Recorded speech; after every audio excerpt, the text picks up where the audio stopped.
Bonjour à toutes et à tous. On va vous laisser vous installer.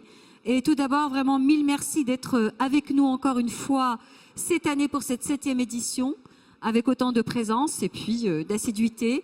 Sachant que quand nous disons bonjour ou rebonjour, nous le disons aussi bien pour les personnes qui sont dans cette salle que pour celles qui sont dans les autres salles et pour celles aussi qui nous suivent sur Internet en live streaming. Il y a juste une chose qui n'était pas prévue, j'ai pas bien compris.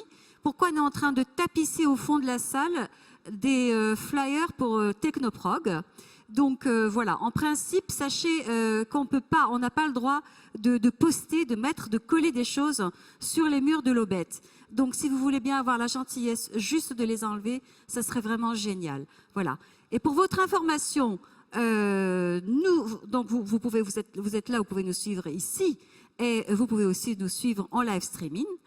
C'est-à-dire sur le site du Forum européen de bioéthique, merci monsieur, sur le site du Forum européen de bioéthique, sur celui des dernières nouvelles d'Alsace, notre partenaire, sur celui de rue 89 Strasbourg, notre partenaire, sur celui de Boulevard des Productions, aussi notre partenaire, et bien évidemment, et comme toutes les éditions, sur celui également de Stras TV. Voilà. Alors, Laurent Alexandre, vous l'avez vu, nous aurons le plaisir et le bonheur de l'écouter tout à l'heure lors de sa conférence. C'est vrai que quand on pense à la mort de la mort, eh bien, ça renvoie à son livre. Voilà. Et nous allons essayer de comprendre à quoi correspond cette idée-là de la mort, en tout cas dans, j'ai presque envie de dire, plutôt que dire l'idéologie, je ne sais pas, parce que c'est à chacun d'en juger, mais dans le courant de pensée transhumaniste, dans le courant de pensée de cette association, qui n'est pas qu'une association, quelque chose qui est SEM au niveau mondial. Et nous avons bien évidemment là parmi nous de nombreux représentants de l'association. Et vient de nous rejoindre également monsieur Michel Dennequin, le président de l'Université Strasbourg, voilà, qui va nous rejoindre aussi à la tribune. Je vous laisse peut-être arriver, Michel ? Oui ? Voilà. Alors, pendant ce temps-là, je vous propose, mesdames, mesdemoiselles, messieurs, de vous présenter. On va commencer par vous, à droite. Bonjour, je m'appelle Palière Daphné, je suis élève en terminale ES au lycée Jeanne d'Arc de Mulhouse. Bonjour, je m'appelle Aurélien Benoîlid, je suis neurologue, ancien chef de clinique à l'hôpital et je me suis installé il y a maintenant 2 ans à Strasbourg. Voilà, on va voir peut-être ce que peut nous dire le neurologue de la mort de la mort. Hein. Et puis Rémi Sussan. Bonjour, je suis journaliste et j'écris beaucoup sur les nouvelles technologies et sur les phénomènes culturels qui sont associés. Oui. Maître Neunet. Bonjour, Jean-Marie Heunet, je suis notaire à Strasbourg. Je m'appelle Malaïka. Et grand témoin. Grand témoin. Je m'appelle Malaïka Merki et je suis aujourd'hui grand témoin et je viens du lycée Jeanne d'Arc et j'étudie la littérature.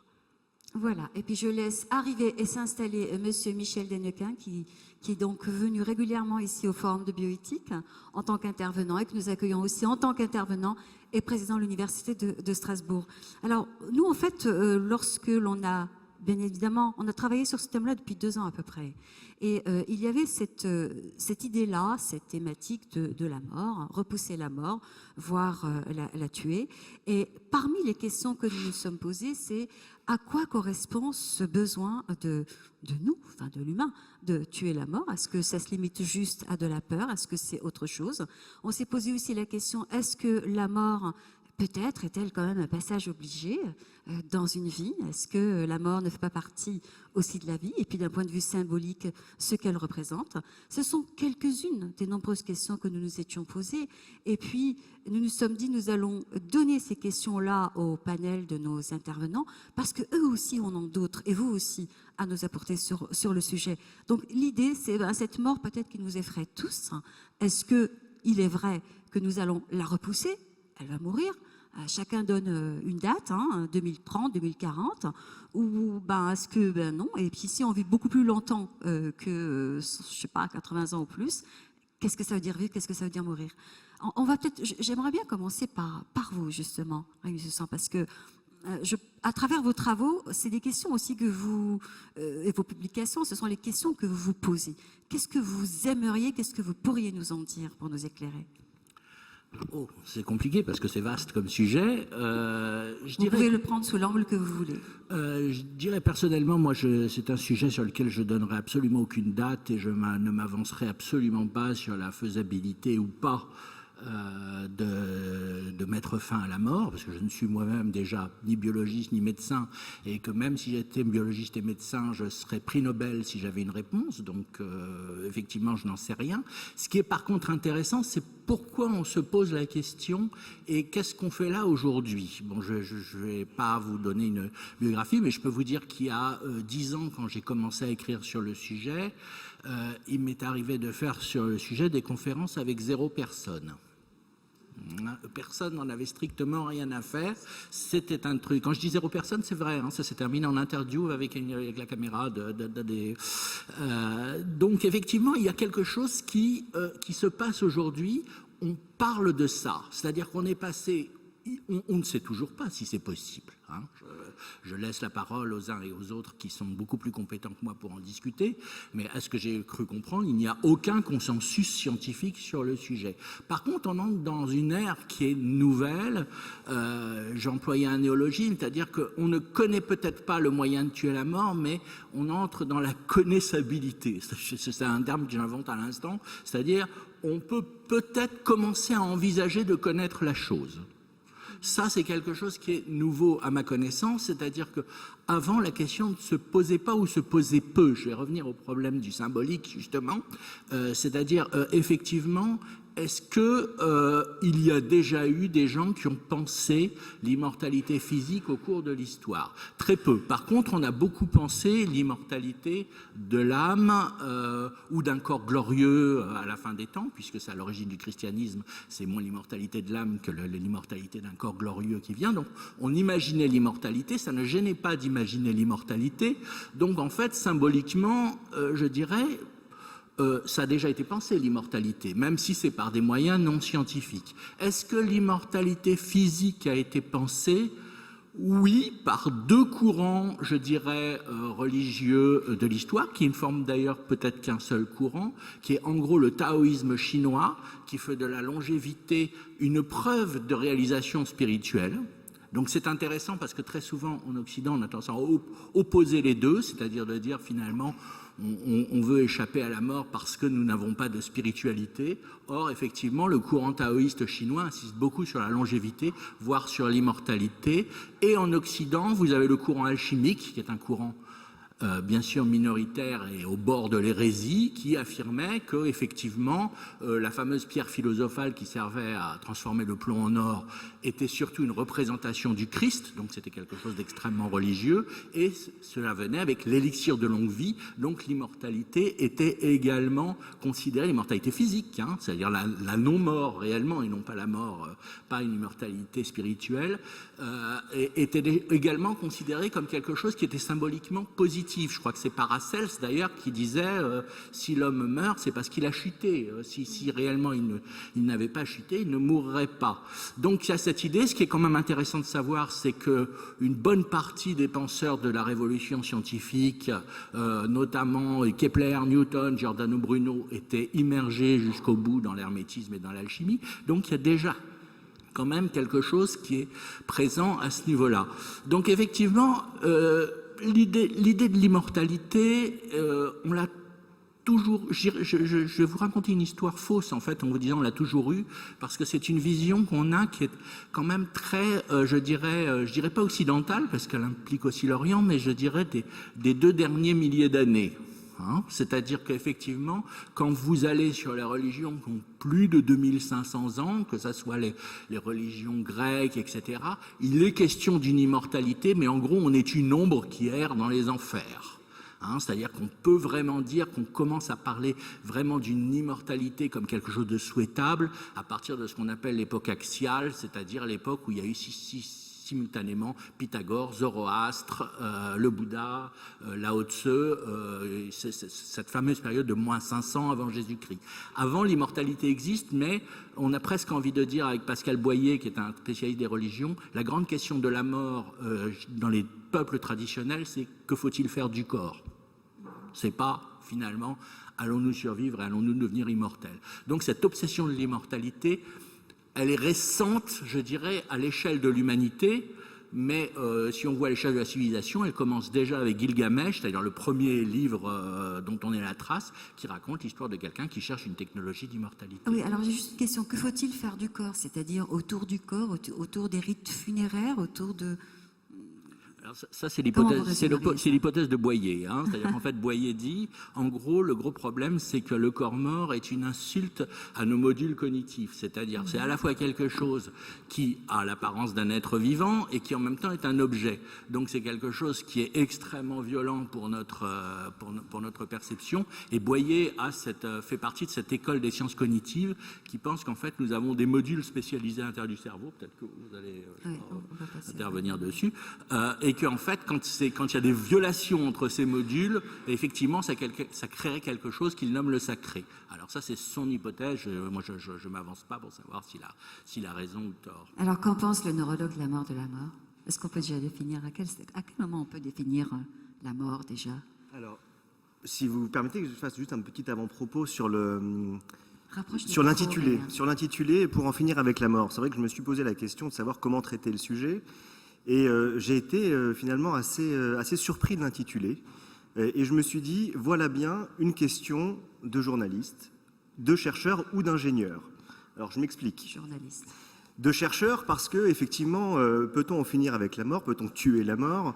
C'est une question qui est complètement déconnectée de la réalité quand on est médecin, notamment.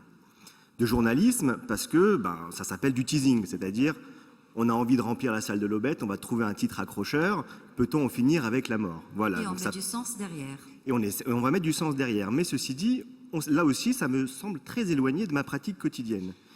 Et puis, j'ai parlé des ingénieurs aussi, parce que c'est une question qui est chère au courant transhumaniste, sur lequel je peux d'ailleurs partager un certain nombre de points.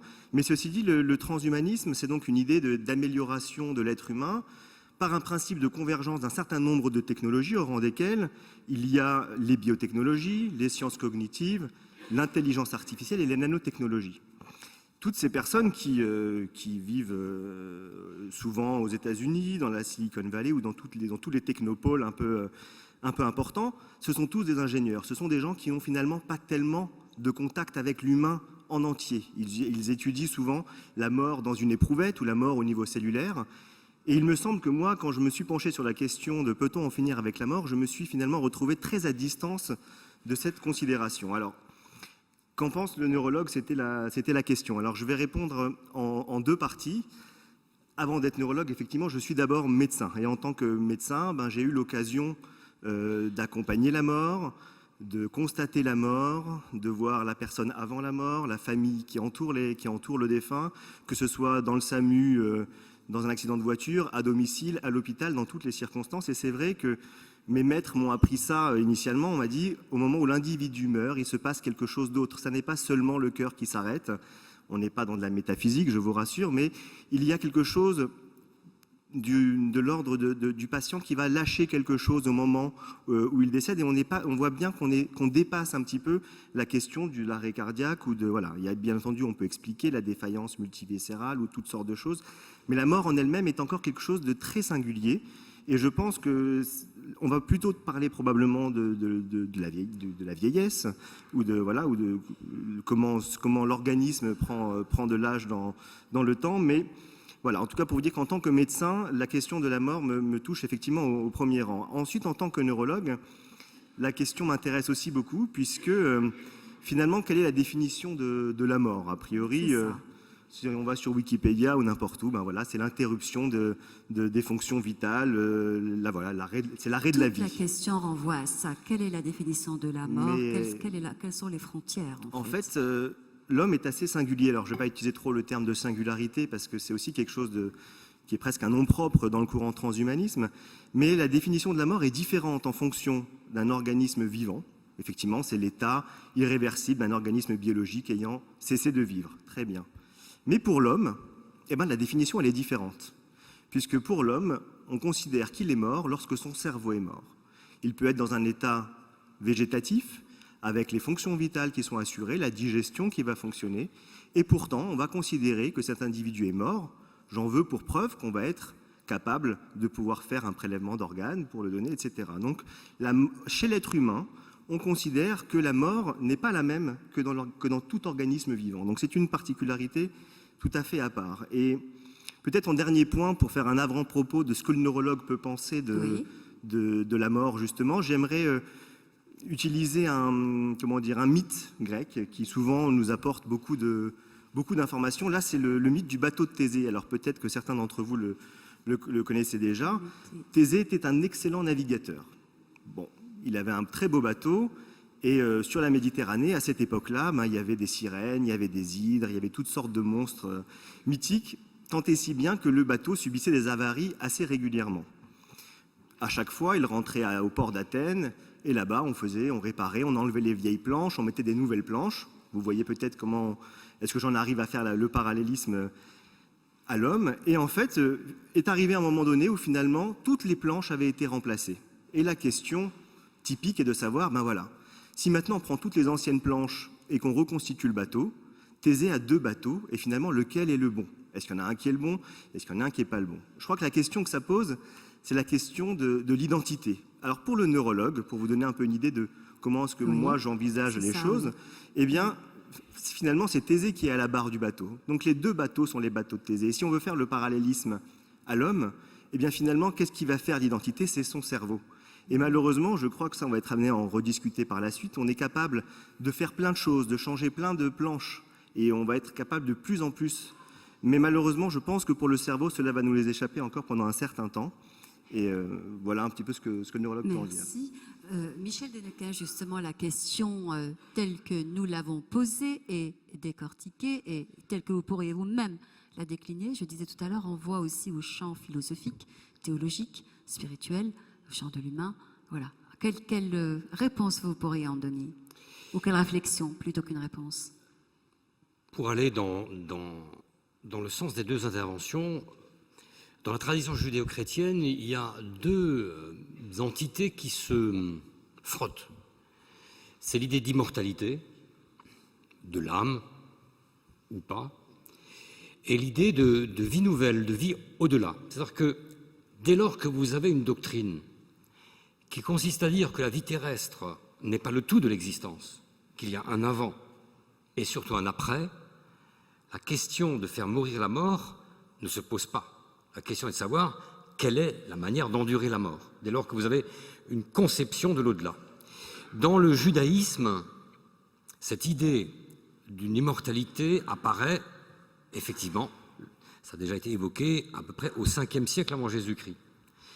L'idée de résurrection, contrairement à ce qu'affirment beaucoup de bouquins scientifiques ou de recherches, elle est typiquement chrétienne au sens actuel du terme. Puisque même au temps de Jésus, il y avait des disputes dans le judaïsme pour connaître les modalités de la résurrection, et certains, c'est rapporté par Flavius Joseph, ne croyaient pas en l'idée de résurrection. Donc, en fait, on a 2 systèmes. On a le système de l'immortalité, qui suppose un dualisme, par exemple corps-âme. Le corps, c'est une enveloppe, et l'âme, c'est la chose digne qui s'en échappe au moment de la mort. Et puis, une autre pensée, qui est donc celle du début du 2e millénaire, qui affirme très fortement que la mort est l'entrée dans une vie nouvelle. Et vous comprendrez bien que dans le système judéo-chrétien, il ne s'agit pas de tuer la mort, puisque celle-ci est le premier article du vivant.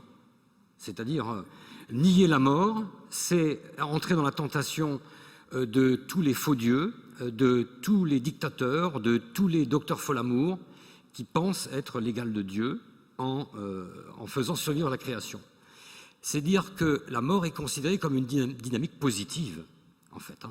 Les mystiques le diront, Goethe le dira, « stirb und werde », meurt et devient. C'est l'observation de la nature. La nature est un éternel mourir et ressusciter. C'est pas pour rien que les chrétiens fêtent Pâques au printemps.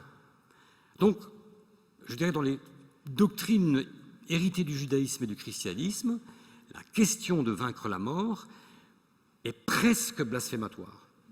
C'est-à-dire, ce que nous considérons, c'est le vivant, dans sa fragilité, notre neurologue l'a rappelé, la splendeur de l'homme, c'est sa mortalité. Et parce qu'il est mortel, le pari sur l'existence dont parle Pascal est un pari vital. Après, on peut prolonger jusqu'à 125 ou 30, je ne sais pas combien on est calculé, encore qu'il y a des pays comme la Russie et même les États-Unis où l'espérance de vie est de nouveau en train de baisser. Donc le mythe d'un homme qui aurait 130 ans, il faudra voir. Ensuite, à quoi ça sert de vivre 120 ans et dans quel état? C'est aussi une question. Vous connaissez le mot de Woody Allen, hein, l'éternité c'est bien, mais vers la fin c'est un peu ennuyeux. Bon.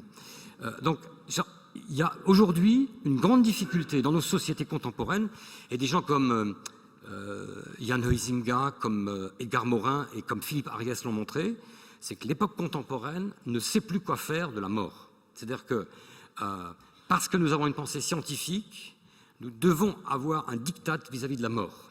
Et nous considérons que toutes les générations passées, pendant 5000, 10 000 ans, se sont couchées de manière servile devant le ciel et la mort parce qu'il n'y avait pas de réponse thérapeutique. Et qu'aujourd'hui, parce que nous sommes des scientifiques, et ce n'est pas le président de l'Université de Strasbourg qui va dire le contraire, du plus haut niveau mondial, ceux-là vont nous apporter une réponse. Moi, je crois que la tradition dans laquelle on me demande de causer aujourd'hui, c'est l'affirmation inverse. C'est-à-dire que la négation de la mort, c'est la porte ouverte à toutes les transgressions. Tous les grands mythes, toutes les grandes dictatures se sont construites sur l'immortalité, soit d'un individu, soit du peuple. Et que, au contraire, partir de la mortalité est la clé d'une vie en véritable splendeur. Et puis je le dirais, alors pour la doctrine chrétienne, c'est à tel point vrai que le dogme fondamental du christianisme, c'est l'incarnation. Pour montrer que le chemin de la mort est un chemin de vie, alors un juif ou un musulman ne le comprendra pas ou ne l'acceptera pas, c'est que Dieu lui-même se fait homme pour montrer que véritablement le chemin du Fils de Dieu passe par la mort. Et la traduction orthodoxe évoque, dans cette tradition, parle de 2 abaissements de Dieu. C'est abaissé 2 fois dans l'histoire. Il y a le grand abaissement et le petit abaissement. Les orthodoxes disent que le grand abaissement de Dieu, c'est de mourir sur la croix. Eh bien, c'est faux. Ils disent la mort de Jésus sur la croix, c'est le petit abaissement. Le grand abaissement de Dieu, c'est d'être devenu homme. Et la mort n'est qu'une conséquence de l'humanité.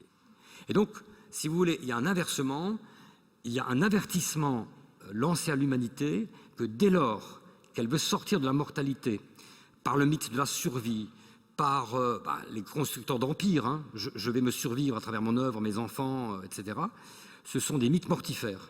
Et qu'au contraire, et c'est le poète René Char qui le dit, les vrais vivants, ce sont ceux qui n'ont pas peur d'avoir un lien à la mort, n'aient pas peur d'être plus proches des mortels que les autres.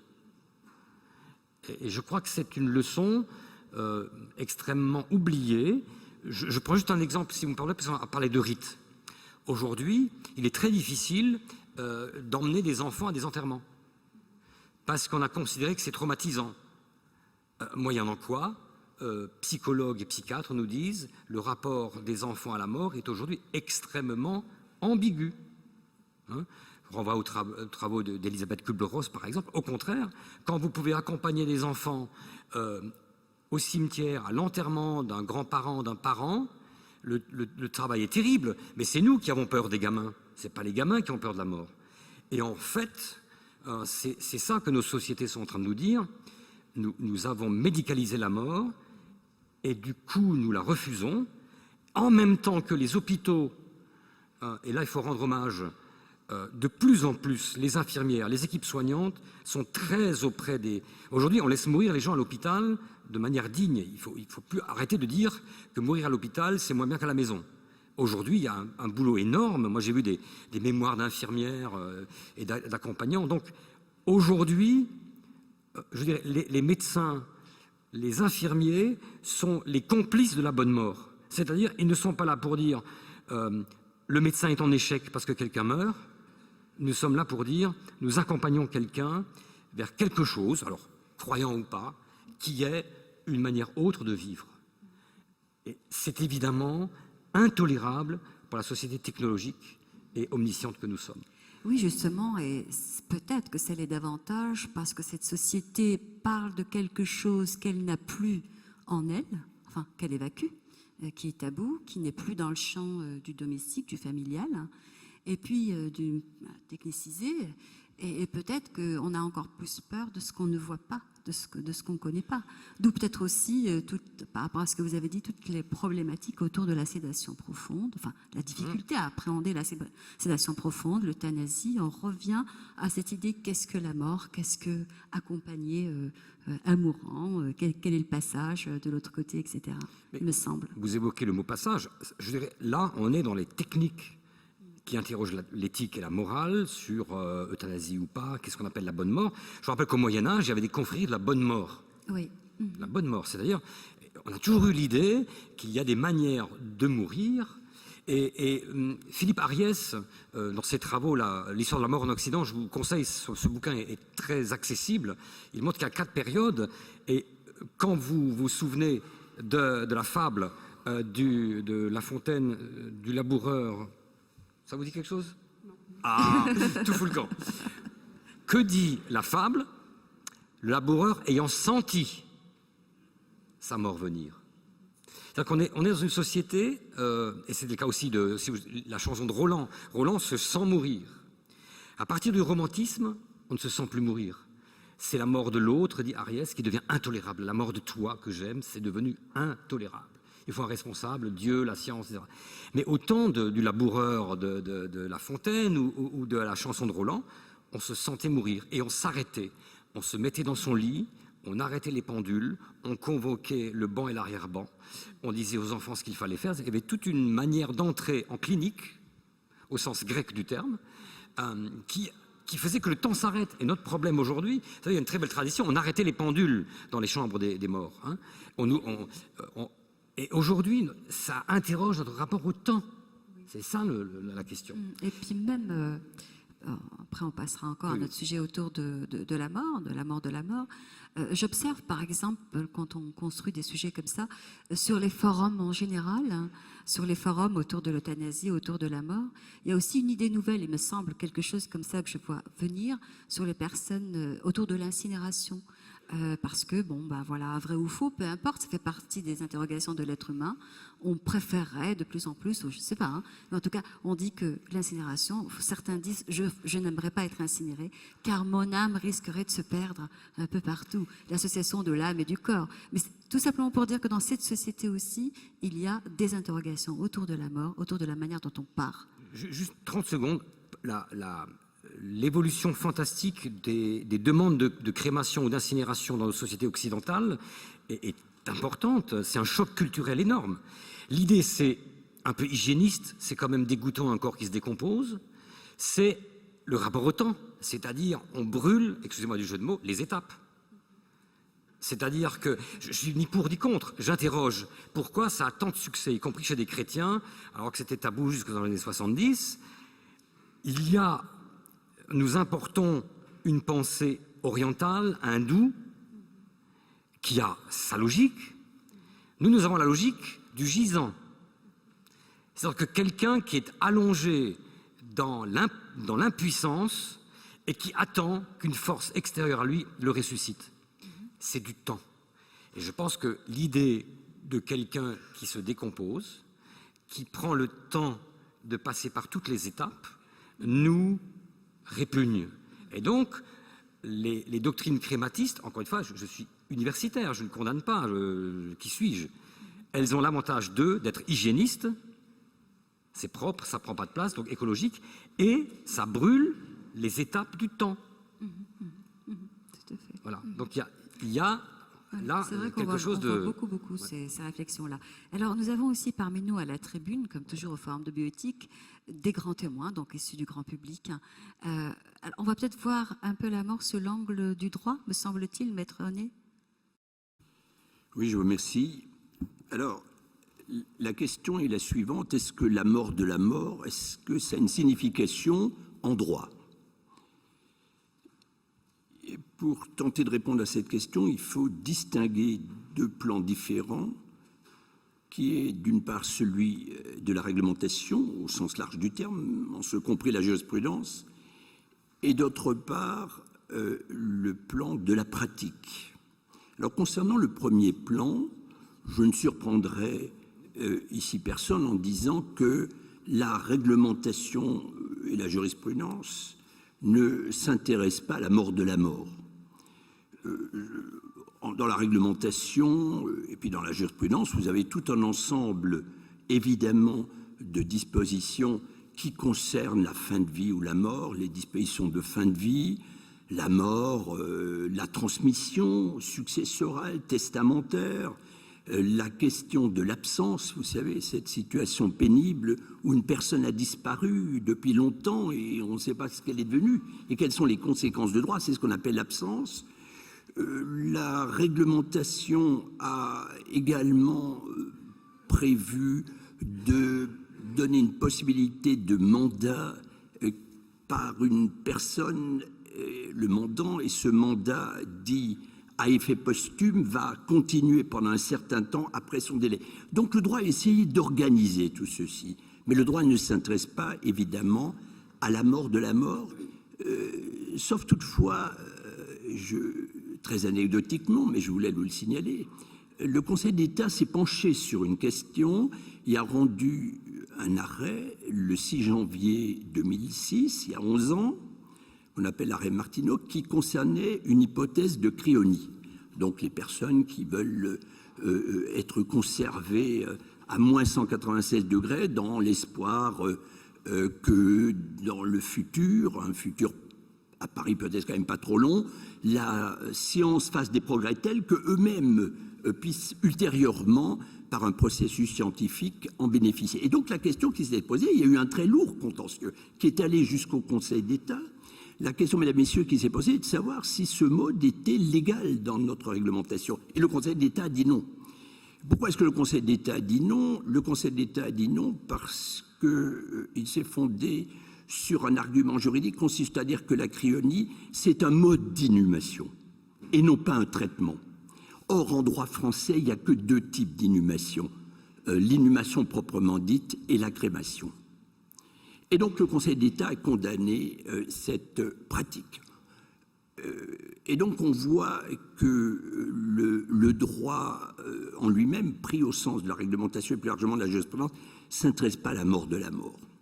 En revanche, la pratique que l'on peut rencontrer dans les études, notamment notariales, conduisent, et c'est mon deuxième point que je vais aborder rapidement, à nuancer cette première approche.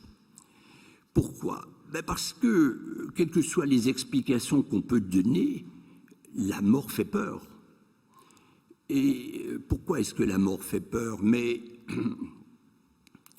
parce que, et je reprends le nom d'un auteur que Michel a cité tout à l'heure, Edgar Morin, qui a écrit des lignes absolument lumineuses là-dessus, la mort, c'est quand même une rencontre brutale entre une objectivation, le corps qui se décompose, et une subjectivation, le sujet qui est anéanti. Le sujet est anéanti.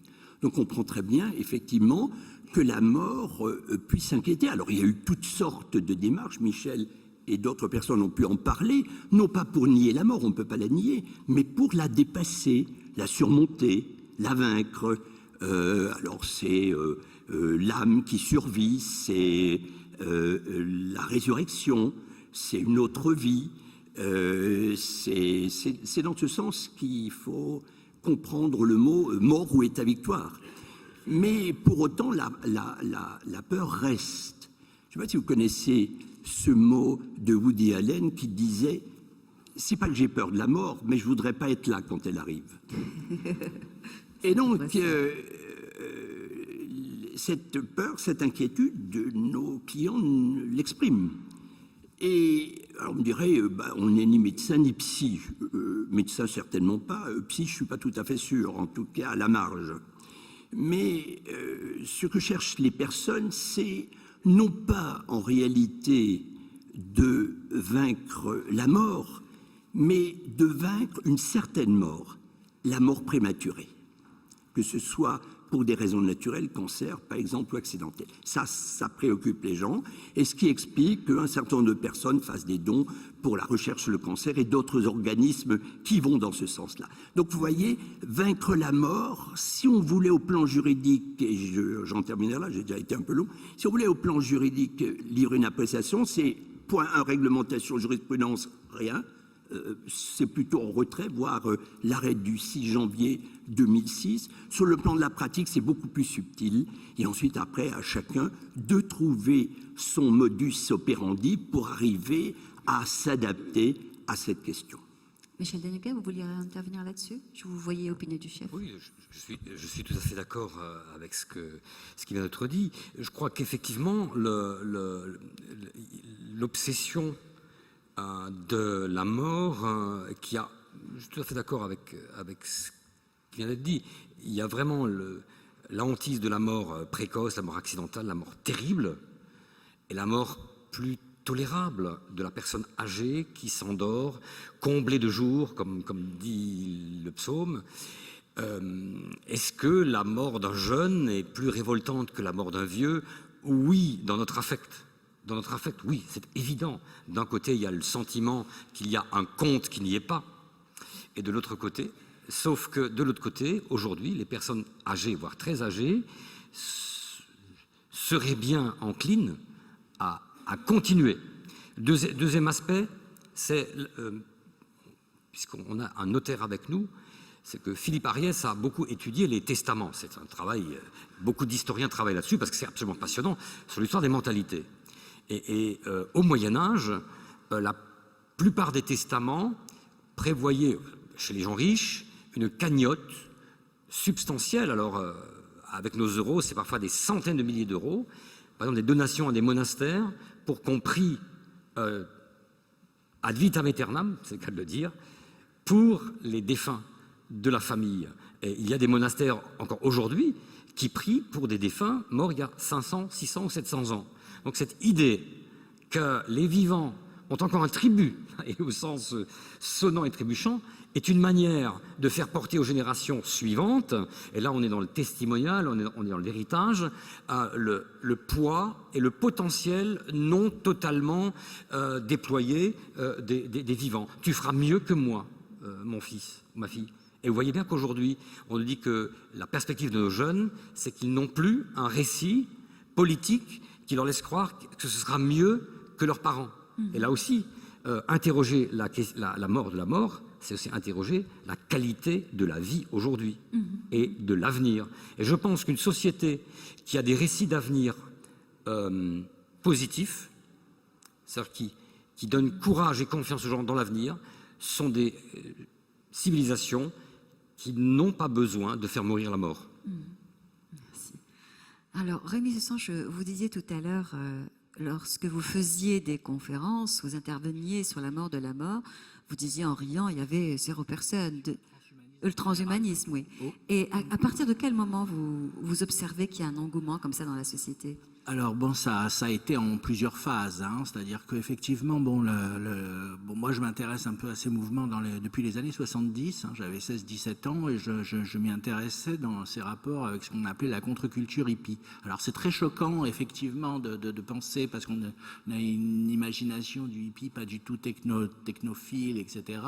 Et en fait, effectivement, dès les années 70, un bon nombre de représentants de la contre-culture se sont convertis entre guillemets une forme de science-fiction philosophique et ont commencé à s'intéresser à un ensemble de sujets. C'est quelque chose sur lequel j'aimerais revenir parce que même si c'est pas vraiment sur le sujet, il s'agit d'un ensemble de sujets. C'est-à-dire qu'il y a, je dirais qu'à la limite, l'immortalité ou la mortalité, comme disent aujourd'hui les transhumanistes, je dirais c'est la routine et c'est la première phase, quoi. C'est juste un petit préalable. Ce qui est intéressant aussi, c'est le voyage dans l'espace, c'est l'augmentation des capacités intellectuelles, voire de la conscience, hein, revenons aux hippies, etc. Donc il y a tout un ensemble d'idées qui s'apparenterait à ce que j'appellerais la culture geek. C'est-à-dire qu'effectivement, quand on parle du transhumanisme, il faut penser ça comme la branche peut-être la plus forte et la plus extrême de la culture geek, des amateurs de SF, des amateurs de manga, etc. Donc, effectivement, donc dans les années 70, c'était quelque chose quand même d'assez marginal, puisque c'était en quelque sorte la contre-culture de la contre-culture. Puisque c'était certains anciens hippies comme Timothy Leary, etc., qui se convertissaient à la science et à la technologie. Ça a commencé à avoir un début de respectabilité, alors bien avant que je m'y intéresse, vers 1985, quand quelqu'un qui s'appelle Eric Drexler a écrit un livre qui s'appelle Engine of Creation, où il popularise la notion de nanotechnologie. Alors vous allez me dire quel rapport entre la mort et la nanotechnologie. C'est-à-dire qu'à partir du moment où... Alors qu'est-ce que c'est d'abord que la nanotechnologie? Revenons à une définition propre de la nanotechnologie. Ça n'est pas forcément faire des petites choses. La nanotechnologie, c'est pouvoir réfléchir, pouvoir construire les choses au niveau moléculaire. C'est-à-dire, vous travaillez molécule par molécule, vous faites de la fabrication additive au lieu d'être soustractive. C'est-à-dire qu'en général, quand vous fabriquez quelque chose aujourd'hui, vous cassez des choses jusqu'à ce que ça devienne éventuellement très petit, comme les microprocesseurs. Mais la nanotechnologie, c'est prendre des atomes, prendre des molécules et comme des Lego, essayer de construire quelque chose. Alors, il y avait plein d'idées très, très utopistes chez Drexler, pas seulement l'immortalité, c'était d'ailleurs pas du tout le sujet central de son livre. Son rêve, c'était l'assembleur universel, c'est-à-dire une espèce de machine qui serait capable de fabriquer n'importe quoi. Mais il y a une implication, bien sûr. C'est-à-dire qu'à partir du moment où vous êtes capable de travailler au niveau moléculaire, que vous êtes capable de bidouiller des molécules comme vous voulez, la clé, et il ne faut pas être un grand clair pour comprendre que c'est la clé d'une nouvelle biologie et de l'immortalité. Alors Drexler a eu qui est toujours parmi nous, d'ailleurs, je parle de lui au passé pour son livre, mais il est toujours là, a eu, je dirais, un destin un peu contrasté, parce que le mot nanotechnologie est devenu quelque chose d'extrêmement courant, mais les théories de Drexler ont été grosso modo réfutées. Je ne vais pas rentrer sur le sujet de la nanotechnologie, mais disons que certaines hypothèses de Drexler qui permettaient cet assembleur universel seraient plus ou moins contre les lois physiques. Enfin bon, on en parlera peut-être tout à l'heure s'il y a des questions là-dessus. Donc ça a été le premier pas vers la respectabilité. Là où ça a commencé à basculer, moi où j'ai commencé à voir le basculement, c'est dans les années 2000, quand il y a eu un rapport auprès de la NSF, qui est la National Science Foundation, qui est un peu l'équivalent de notre CNRS, mais beaucoup plus gros aux États-Unis, de Mikhail Rocco et William Benbridge, qui s'appelait la convergence NBIC pour l'amélioration des performances humaines. Alors c'est un rapport qui a fait beaucoup de bruit, et ce que disait, qui parlait très très peu d'immortalité, une fois de plus, ou de longévité. Il faut comprendre, je vous dis que c'est toute une vision qui se déplace. C'est pas simplement un sujet, la longévité. Donc la NBIC, c'est quoi? C'est nanotechnologie, dont je viens de vous parler, biotechnologie, informatique au sens IA, théorie de l'information, plus que informatique pour faire des fiches de paye, évidemment, et cognition, c'est-à-dire la façon dont nous connaissons les choses, etc. Là, ça a commencé à faire un grand bruit, pourquoi ça a commencé à faire un grand bruit, et notamment en France, alors je vais être un petit peu caustique, c'est parce que c'était un rapport officiel. Et quand c'est un rapport officiel, ça devient sérieux, ce qui, moi, me fait toujours un petit peu ricaner. Et d'ailleurs, je discutais une fois avec un transhumaniste suédois qui m'a dit « il n'y a guère qu'en France que ce rapport NBIC a eu un impact quelconque ». Enfin bon, ça a commencé à faire du bruit, et je dirais que la dernière phase dans laquelle on est aujourd'hui, c'est l'intérêt de ce qu'on appelle les GAFA, pour effectivement toute cette convergence NBIC, sachant que c'est pas non plus forcément la notion d'immortalité ou de longévité qui est centrale. Et donc, qui sont ces GAFA? Alors bon, il y a une petite présentation, à mon avis, un petit peu... D'ailleurs, pardon de vous couper, on en parlera jeudi et vendredi ici au Forum de bioéthique. Nous avons invité des personnes pour en parler. Mais vous avez raison, parlez-en. Bon, les GAFA, bon, peut-être qu'il faut que je dise ce que c'est d'ailleurs. Google, Amazon, Facebook et Apple, en fait, c'est-à-dire les grosses têtes de la Silicon Valley. On y a une vision un petit peu conspirationniste, je dirais, qui consiste à dire oui, ce sont des gens très riches qui veulent devenir immortels, etc. Quand on a suivi toute l'histoire de ces choses, on s'aperçoit quand même que le transhumaniste moyen est quelqu'un qui a une petite culture scientifique ou technique, mais qui n'est pas du tout quelqu'un de milliardaire. Alors, on en a plein dans la salle. Comment ? Je vous le dis, on en a plein dans la salle. Oui, oui, non, mais je les connais, vous inquiétez pas. Et puis ils auront la parole aussi. Donc, effectivement, c'est quelqu'un de tout à fait, je dirais, de classe moyenne, que contrairement à ce qu'on pense, il y a eu une phase libertarienne anarcho-capitaliste dans les années 90 sur le transhumanisme, mais qu'un sondage récent montre, américain en plus, montre que la plupart se situent au centre-gauche. Hein. Donc effectivement, c'est pas du tout la vision politique qu'on a et un peu conspirationniste du transhumaniste. Donc effectivement, pourquoi est-ce que les GAFA s'y intéressent ? Moi, mon analyse, qui est plutôt intuitive, qui n'est pas du tout quelque chose de scientifiquement prouvé, c'est que c'est simplement tous ces geeks des années 80-90, ils arrivent au pouvoir, certains d'entre eux sont riches, très riches, très très riches même certains, et que donc du coup effectivement ils cherchent à réaliser leurs rêves. C'est très évident chez quelqu'un comme Elon Musk par exemple, qui a été nourri à Star Trek et qui aujourd'hui cherche à coloniser Mars, qui d'ailleurs s'intéresse pas spécialement à la longévité d'ailleurs, je crois lui, mais effectivement, donc c'est effectivement cette arrivée à mon avis de la culture geek au pouvoir qui est symbolisée par cette permanence des GAFA, cette importance des GAFA, mais je crois qu'il ne faut surtout pas s'imaginer que le transhumanisme est quelque chose qui vient des élites et qui se répand comme une espèce d'idéologie perverse à l'intérieur des masses. C'est pas du tout comme ça que ça s'est passé. Les premiers transhumanistes n'étaient pas riches et je dirais qu'encore aujourd'hui, les pionniers du transhumanisme ne sont pas riches. Oui. Alors, juste, merci pour cet éclairage. On va juste donner la parole au grand témoin. On va vous écouter. Donc, lycée Jeanne d'Arc, que je rappelle, qui est présent avec nous et qui sera aussi présent tout au long de la semaine, à différents moments. On vous écoute. Moi, j'aimerais juste revenir en fait sur ce que vous avez dit plus tôt à propos de la religion. Donc, pour moi, en fait, la religion et la mort, ce sont deux choses qui sont totalement complémentaires, en fait. Les deux fonctionnent main à main. Du fait que quand on est croyant, on croit en fait à une vie future, à quelque chose, une plénitude qui se trouve après la mort. Et donc en fait, la mort est là dans la religion pour nous guider. Voilà. Quand on reçoit des textes sacrés, des lois sacrées, on va les pratiquer le mieux possible pour pouvoir accéder en fait à cette plénitude. Donc pour moi, en fait, on ne peut pas, en tant que croyant, il est difficile d'accepter l'idée justement de pouvoir un jour vouloir vaincre la mort, parce que c'est quelque chose qui est contradictoire en fait avec le schéma de pensée des croyants. Et moi je pense que ça joue aussi la mort joue aussi un rôle énorme pour nous en tant qu'être humain, qu'on soit croyant ou non, dans le fait que juste par rapport au deuil en fait, si on perd un être qui nous est cher, un être qui nous est proche, on va être très très triste, c'est ce qui est d'ailleurs normal en tant qu'être humain, mais il va y avoir un rebondissement en fait. La mort va donner naissance à quelque chose de nouveau, si on veut. Et je pense que c'est quelque chose qui est très important. Et justement, en fait, chaque mort donne naissance à quelque chose. Et c'est quelque chose qui fait l'être humain, en fait, le renouveau. À chaque fois, se rebondir sur des étapes.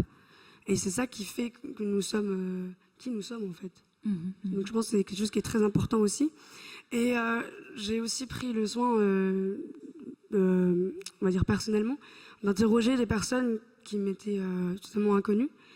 Et en fait, je me suis rendu compte que la question de la mort et le fait de vouloir en finir était quelque chose qui était très inconnu, en fait, pour la plupart des Français, en fait. Très peu de personnes étaient au courant des progrès qu'on avait faits et là où on voulait, en fait, en venir. Et la plupart des gens, j'aurais posé une question qui peut être très, très pessimiste, qui est très bizarre d'ailleurs. Est-ce qu'ils souhaitaient vraiment mourir ?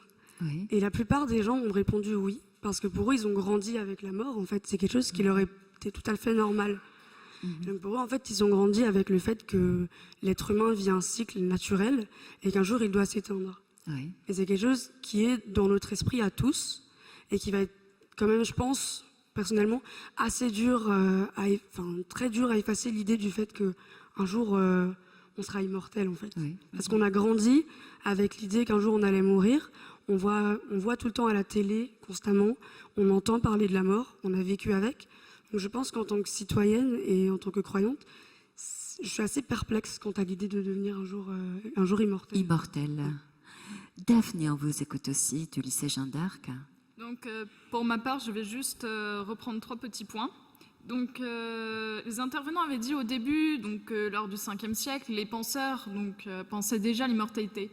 Or, durant l'Antiquité, justement, l'immortalité, en fait, les personnes qui pensaient cela étaient pris pour des fous, vu que, en fait, dans l'Antiquité, pour la population, seuls les dieux ont le droit à l'immortalité. D'ailleurs, j'ai une citation donc, d'Apollon dans l'Iliade. « Jamais ne seront même race les dieux qui sont immortels et les hommes qui foulent le sol. » Donc ça montre bien, donc, vu que l'Iliade a quand même été écrite par un penseur, justement, que justement les penseurs qui pensaient à l'immortalité étaient vus vraiment comme des fous, un peu comme les technoprophètes de nos jours. Aussi, je vais aussi revenir sur ce qu'avait dit monsieur Zussan sur la communauté geek. Donc, parce que je ne vois pas trop en quoi la communauté geek a un énorme rapport avec le transhumanisme, à part pour la robotique et l'informatique. Mais sinon, pour tout ce qui est manga, jeux vidéo, etc., je ne vois pas trop. Surtout que je m'y connais un peu. Donc, avant de donner la parole à la salle, si vous voulez répondre à la question, vous attendez une réponse, j'imagine? Oui, bien sûr. Juste un petit Avec éclaircissement. allez-y. J'y vais ? Oui, je vous en prie. En gros, disons que ce que j'appelle la communauté geek, c'est la communauté autour de la science-fiction, où ces idées-là sont assez... Tout le monde n'est pas immortaliste ou transhumaniste. Est-ce que le micro fonctionne parce que j'essaie de parler en même temps. Tout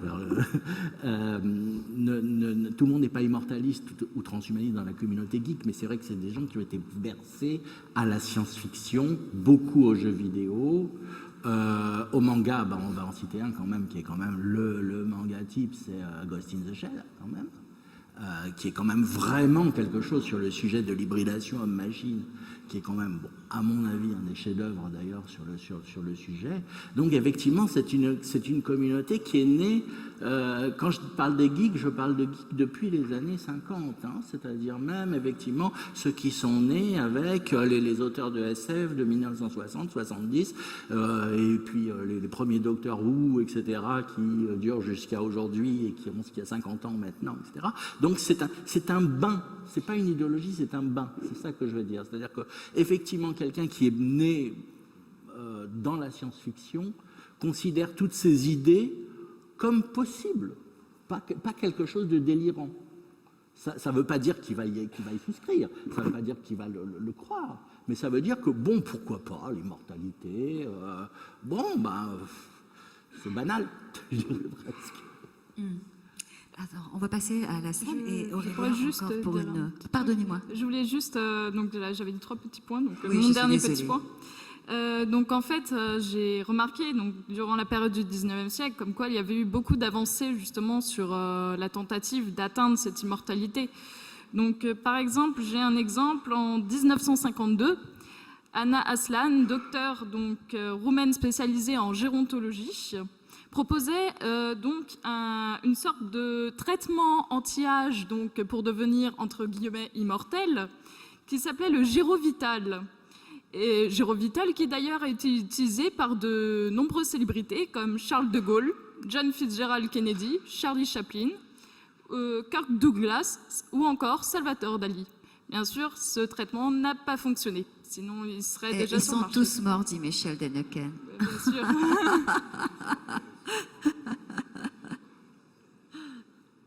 Ok, Et, on vous écoute encore.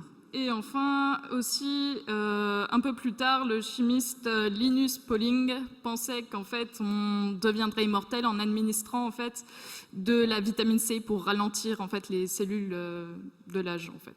Voilà. Mais ça n'a pas fonctionné non plus. Ok. Alors, j'ai encore 2 demandes de parole à la tribune et on passe à la salle. Il y en a même 3. On vous écoute, parce que c'est vrai que vous n'avez pas beaucoup parlé. Moi, j'ai juste 2-3 questions pour les personnes autour de cette table. Bien sûr. Moi, j'ai juste une question. Si un jour on arrive, je parle surtout aux scientifiques ou aux médecins, si un jour on arrive hypothétiquement à devenir immortel, en fait, quelles seront nos conditions? C'est-à-dire, si on a 100 ans, est-ce qu'on aura, à 400 ans, est-ce qu'on aura encore le corps de... Est-ce qu'on sera heureux? Voilà, est-ce qu'on sera heureux ou est-ce qu'on possédera encore le corps à l'âge où laquelle on a décidé? Alors, qui aimerait lui répondre, Aurélien? Oui, alors j'aimerais vous répondre en 2 points. La première, c'est qu'on ne sera jamais immortel. Alors je vais quand même aller un tout petit peu plus loin parce que je pense que l'immortalité, comme ça a été dit un peu plus tôt, c'est une croyance. C'est-à-dire qu'on peut parler de l'allongement de la vie, peut-être jusqu'à 140. Là, pour le coup, l'imagination est peut-être pas suffisante pour dire jusqu'à quel point, mais l'immortalité est une croyance, et scientifiquement parlant, puisque vous avez posé la question sur un plan scientifique, ça n'existe pas. Maintenant, c'est vrai que par rapport à ce que j'ai entendu à l'instant, je suis relativement perplexe.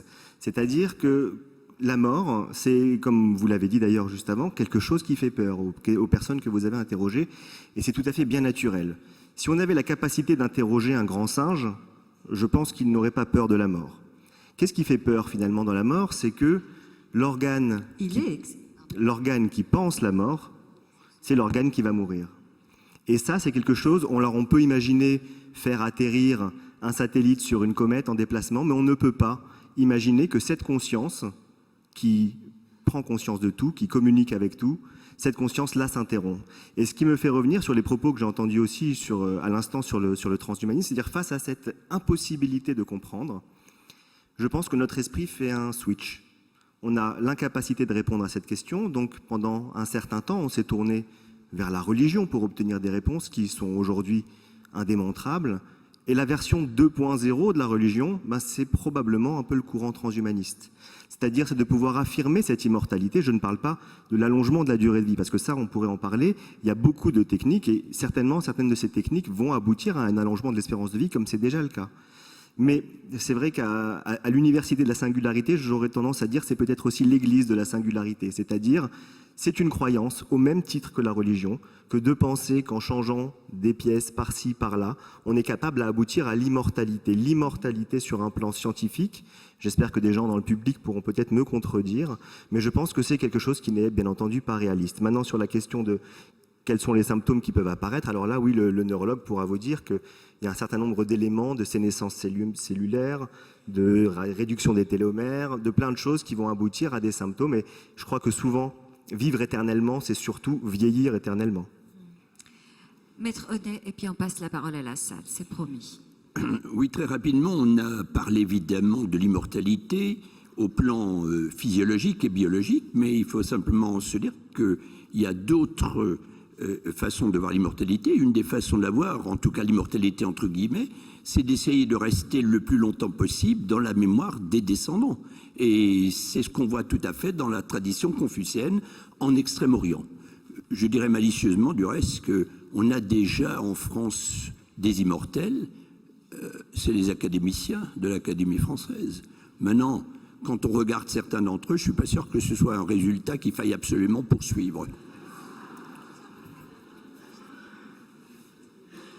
Moi, j'avais une question pour Michel Dennequin. Vous avez parlé de l'incinération et de cette espèce de raccourci d'accélération des choses qu'elle sous-entend, mais je suis frappé par le fait que notre société moderne, nos sociétés modernes, sont tellement inquiétées par la mort qu'elles l'ont plutôt éradiquée.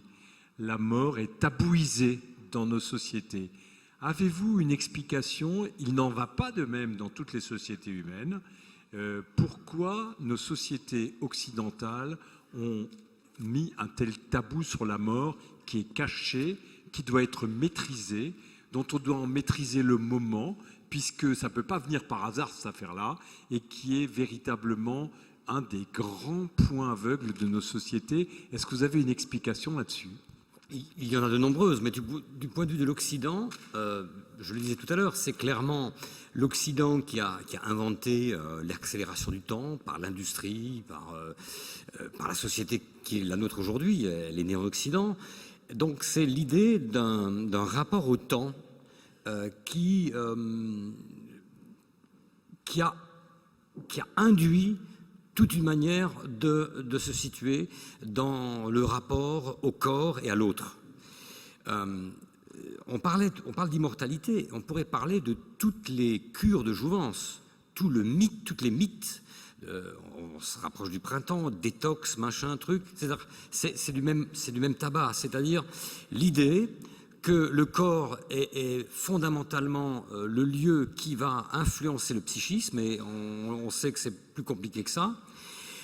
Le deuxième point, je l'ai dit aussi, c'est la perte d'influence de la tradition judéo-chrétienne qui travaillait sur le temps, c'est-à-dire qui laissait, on parlait de sages tout à l'heure, l'idée qu'il y a un temps pour tout et que le temps du mourir, je ne parle pas de la mort, puisqu'on disait, Jean-Marie l'a dit, ce dont les gens ont peur, c'est la mort, mais moi je dirais c'est du mourir dont ils ont peur. Regardez ce qu'on fait aujourd'hui.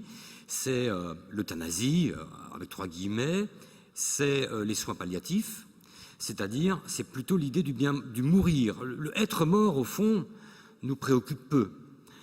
Donc je crois que c'est le rapport au temps, et encore une fois, une certaine protestation contre la mort. C'est une protestation sensuelle. Quand on n'a pas l'idée que aujourd'hui je suis dans une phase de ma vie qui va se développer quand je ne serai plus qu'un cadavre, dès lors que je n'ai plus cette idée-là, forcément j'injecte dans le présent tout ce que moi je jetais dans l'avenir. Et puis il y a surtout aussi le fait que nous sommes devenus une société extrêmement extrêmement triste et extrêmement incapable de profiter du temps qui nous est donné. Le temps est un don et nous voulons le maîtriser. C'est comme l'eau qui coule, on ne l'arrête pas. Donc la sagesse, les sages, c'est quoi? On a reçu le Dalai Lama à l'université le 16 septembre dernier. C'est quelqu'un qui laisse couler le temps en lui. Et Marcel Proust, pour moi, est un des derniers auteurs optimistes, même si toute sa vie amoureuse est foutue, mais il a cette soumission au temps qui est en nous, dit Proust, avec des gens comme Bergson. Le temps, c'est en nous. C'est des cellules qui se développent. Et donc, nous avons perdu cette sagesse-là. Et nous la réinjectons dans des thérapies physiques, alors que c'est lorsque je vais bien que je m'occupe de mon corps. J'ai beau aller mal dans ma tête, j'ai beau faire du sport, j'ai beau manger, détox, tout ce qu'on veut, ce chemin-là, je ne le ferai jamais. Et puis, je termine là-dessus. Accepter la mort comme définitive, comme saut radical dans la confiance, c'est donner un poids impressionnant à l'instant présent. Est-ce que, quand je prends le tram, le métro, l'instant présent n'est pas méprisé? Voilà. Donc, nous ne voulons plus de la mort parce que nous avons un mal de chien à nous arrêter pour profiter du moment présent. Parce que quand un patron vous dit « oui, j'ai du temps pour vous », ce n'est pas un bon patron. Parce qu'un patron, il est forcément complètement overbooké. Donc, la sagesse, là, il y a quelque chose. S'asseoir dans le temps, laisser le temps faire, c'est un énorme défi. Allez-y. Si je peux me permettre par rapport au tabou de la mort, c'est aussi par rapport à notre proximité avec la mort. Parce qu'il faut savoir qu'à l'époque, les gens mouraient à la maison. Donc les gens, ils avaient l'habitude, dans la famille, on avait l'habitude de voir quelqu'un mourir. C'était normal. Et puis avec le temps, on s'est instauré les hôpitaux. Et donc les gens se sont éloignés progressivement des gens qui mouraient. Donc on avait moins en moins l'habitude de voir les gens de notre famille disparaître. Et peu à peu, progressivement, il y a eu un écart entre les gens, entre nous-mêmes et notre famille qui mourait. Et donc je pense que c'est ça qui ajoute aujourd'hui à notre tristesse. Voilà. Si on avait l'habitude de voir les gens mourir à la maison, ça changerait notre proximité par rapport à la personne et par rapport à son départ et par rapport à notre deuil. Alors que le fait qu'il y ait une grande distance, quand on met par exemple les personnes âgées dans des maisons de retraite et qu'on ne les voit plus pendant 5-6 ans et qu'on les revoit ensuite à l'enterrement, il y a eu un tel fossé entre elles et nous que forcément ça nous fait plus mal de les voir mourir que si on les avait eu à nos côtés pendant beaucoup plus longtemps. Merci pour votre sagesse. Alors, on va écouter monsieur, et puis toujours du même lycée, grand ambassadeur, ambassadrice. Bonjour, merci pour vos interventions. J'avais une question sur la durée de la mort, en fait. Est-ce que, par exemple, imaginons que quelqu'un meurt à l'hôpital, voilà, il meurt, il est en état de mort cérébrale, c'est-à-dire que ses cellules neuronales meurent aussi, elles sont en sénescence cellulaire. Est-ce que on peut, par exemple, réanimer quelqu'un ou prolonger la durée de la mort, c'est-à-dire que le cerveau est plus sous oxygène, on peut le régénérer ensuite après la mort? Et est-ce que quelqu'un peut rester mort pendant 1 jour, 2 jours ou 1 semaine et ensuite, par réversibilité, le réanimer en fait? Est-ce que ça débouche pas vers des problèmes juridiques, institutionnels, c'est-à-dire comment on légifère la mort? Est-ce qu'on peut signer un document pour dire combien de temps je veux rester mort en fait? Voilà. Aurélien Benoualid. Alors pour essayer de répondre, je suis désolé, je vais me répéter encore un petit peu. Lorsqu'il y a une mort cellulaire au niveau de la peau, il y a un ulcère et cet ulcère va pouvoir cicatriser. Malheureusement, lorsqu'il y a de la mort cellulaire au niveau des neurones, il n'y a pas de cicatrisation. Mais passons ce problème technique et imaginons qu'il puisse y avoir de la cicatrisation. Imaginons qu'avec des cellules souches, il puisse y avoir de la cicatrisation. Qu'est-ce qui se passe si l'hippocampe d'un patient, qui est donc la zone qui s'occupe de la mémoire, meurt? Les cellules auront beau régénérer, on aura un bel hippocampe tout neuf, mais la personne sera tout de même morte, ça ne sera plus la même personne, puisque c'est le cerveau qui fait l'identité d'un individu. Donc imaginons qu'un jour on puisse régénérer le cerveau d'un individu, malheureusement, on n'est pas en capacité de faire un backup. Donc si même je fais de la science-fiction, parce que c'est bien entendu totalement impossible aujourd'hui, imaginons qu'on puisse faire régénérer avec des cellules souches induites, par exemple, ou que sais-je, le cerveau d'un individu, ça ne sera pas le même individu. Donc malheureusement, techniquement, même lorsque ce sera faisable, on aura quelqu'un d'autre face à soi, de tout neuf. Alors, on a encore une question ici, toujours avec le lycée Jeanne d'Arc à Mulhouse, je précise, qui nous accompagne déjà depuis 5 ans. Donc, nous avons les grands témoins à la tribune et toujours pour les lycéens et étudiants, le rôle de grand ambassadeur. Et ici, c'est une grande ambassadrice, Alizée, on vous écoute. Donc, bonjour à tous, je me présente, je suis Alizée Giraud, étudiante au lycée Jeanne d'Arc de Mulhouse. Et ma question aujourd'hui est la suivante. Imaginons une personne atteinte d'une maladie incurable, aura-t-elle le choix d'en finir avec la vie finalement, ou sera-t-elle contrainte de subir cette immortalité, entre guillemets? Donc finalement, est-ce que l'immortalité deviendra un choix ou à long terme une obligation, un peu comme un vaccin? Alors, qui veut répondre à ça? Ou apporter un témoignage? Tout ce que Je sens que ça va être pour le président de l'UNISTRA, l'Université de Strasbourg.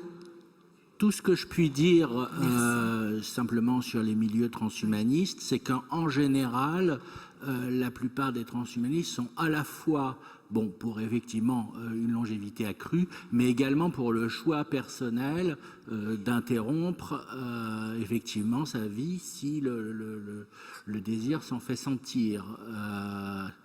Donc effectivement, je crois qu'aucun transhumaniste n'a parlé d'obligation.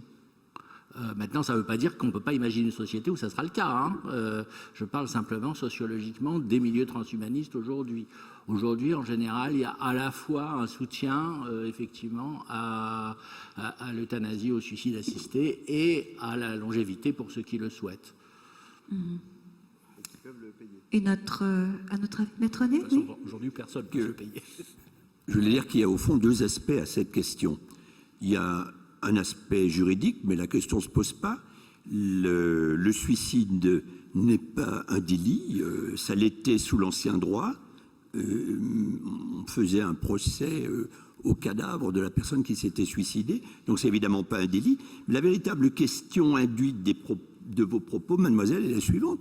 Si on devait imaginer une possibilité d'immortalité, est-ce que cette immortalité aura un contenu tel qu'on ne pourrait pas y mettre fin? Car c'est ça la véritable question, à supposer qu'on veuille aller dans une telle direction. Oui, merci. Oui, madame. Alors, il y a juste... Merci à vous, Alizée. Alors, j'ai vu plein de demandes de parole ici. Il y en a une... Alors, Didier Cornel, je vous propose de faire peut-être court. J'en profite juste pour dire que votre association nous a fait de l'affichage sauvage et qu'on avait... Non, c'était Marc Rox. Désolé, ouais, voilà. c'était pas prévu. Ok, merci. Donc voilà. Et que je précise aussi que tous les ouvrages de nos intervenants. Nous avons une très très belle bibliographie. Ils seront tous disponibles à la librairie Kléber, qui a un stand, qui est en train de l'ouvrir ce soir, ou peut-être demain. Et donc, on ne vend pas aussi des choses comme ça en direct. Merci beaucoup. On va vous écouter. Donc, merci pour tous ces exposés absolument passionnants et pour toute l'organisation de ces exposés. Je voulais commencer par rappeler, mais en fait c'est implicite et clair je pense, mais redisons-le, la question qui se pose pour les transhumanistes, pour les technoprogressistes, mais de plus en plus largement aussi, comme le disait Rémi Sussand, c'est la question de la mort de vieillissement. C'est donc la question de la mortalité, on peut dire. Et par rapport à cela, c'est clair que c'est quelque chose qui ne sera pas simple, mais qui aujourd'hui, on commence à percevoir que c'est envisageable. Et enfin, pour une partie de l'opinion, ça reste impossible, tout comme à l'extrême fin du 19e siècle, et même au tout début du 20e siècle, il y avait encore d'excellents scientifiques, par exemple Lord Kelvin, l'inventeur du degré Kelvin, qui affirmait que le vol, donc les avions, ça ne serait jamais possible. Et il se trompait évidemment, comme à mon avis on se trompe pour ce qui concerne la longévité. Maintenant, ce que je voudrais vite dire et arriver à ma question, c'est en ce qui concerne l'opinion publique par rapport au transhumanisme. On a l'impression parfois que les gens sont en majorité opposés, et peut-être qu'il y a cet aspect notamment français qui est on s'exprime plus facilement quand on est contre que quand on est pour. En tout cas, il y a eu un sondage récemment de Swiss Life Insurance qui a été fait en France. Et donc la question précise était, aujourd'hui on parle en médecine de transhumanisme ou d'homme augmenté, ce qui signifie que les progrès en médecine permettront à l'avenir d'augmenter fortement la longévité des hommes, via par exemple des implants rétiniens électroniques pour redonner de la vue, des prothèses intelligentes, des organes artificiels, etc. Diriez-vous que ce type d'évolution est une bonne ou une mauvaise chose ? Et donc, les gens qui disaient que c'était une bonne chose étaient 72%, et ceux qui disaient que c'était une mauvaise chose, 26%. Donc, comment expliquez-vous, évidemment, je ne sais pas qui a fait enfin si, je sais qui a fait ce sondage, mais ça ne signifie pas, un sondage, ça n'est pas une photographie nécessairement totalement correcte, mais comment expliquez-vous cette divergence entre ce qui semble l'opinion majoritaire et l'expression des On va vous opinions. répondre, Didier Voilà, Cornel. Merci. Michel Denequin. Juste un mot. C'est vrai qu'il y a beaucoup plus de transhumanistes. C'est comme certains votes. On les dit pas aux sondeurs, mais dans l'urne, on met quand même ce qu'on ne dit pas à mettre. Je pense qu'il y a plus de transhumanistes, effectivement, que ceux qui l'avouent. Moi, je vous dis simplement une chose, et ce n'est absolument pas polémique. Ce que je dis, c'est deux choses. Personnellement, je ne me trouve pas assez bien pour l'humanité pour revendiquer pour moi d'être transhumanisé et immortalisé. Vraiment, je n'ai pas l'orgueil de croire que je suis si important que je dois être immortel. Vraiment pas.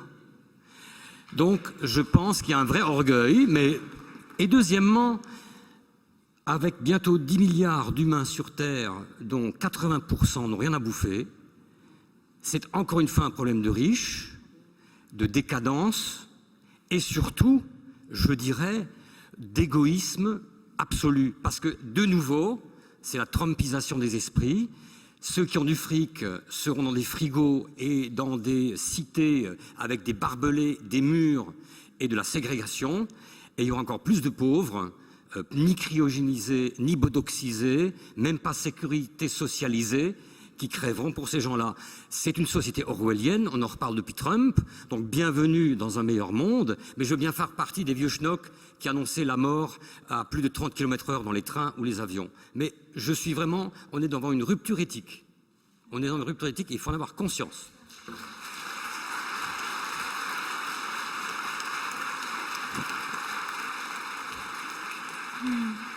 Alors, il y a vraiment beaucoup de demandes de parole dans la salle, donc je vais vous les donner.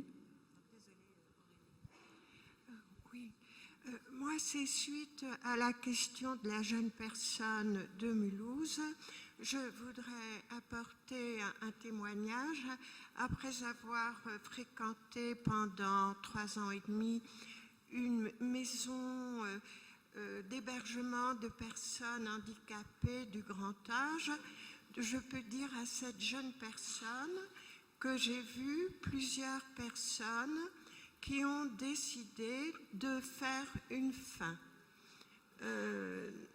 sans ennuyer personne, tout ça parce que les handicaps, l'enfermement, l'ennui, la perte des proches ou même des descendants au loin fait qu'une personne âgée, tout à fait raisonnablement, décide de faire une fin, tout simplement en arrêtant de manger, par exemple, etc. Merci pour ce témoignage. Alors, il y en avait un qui était... Oui, ensuite je reviens ici. Pardon, madame.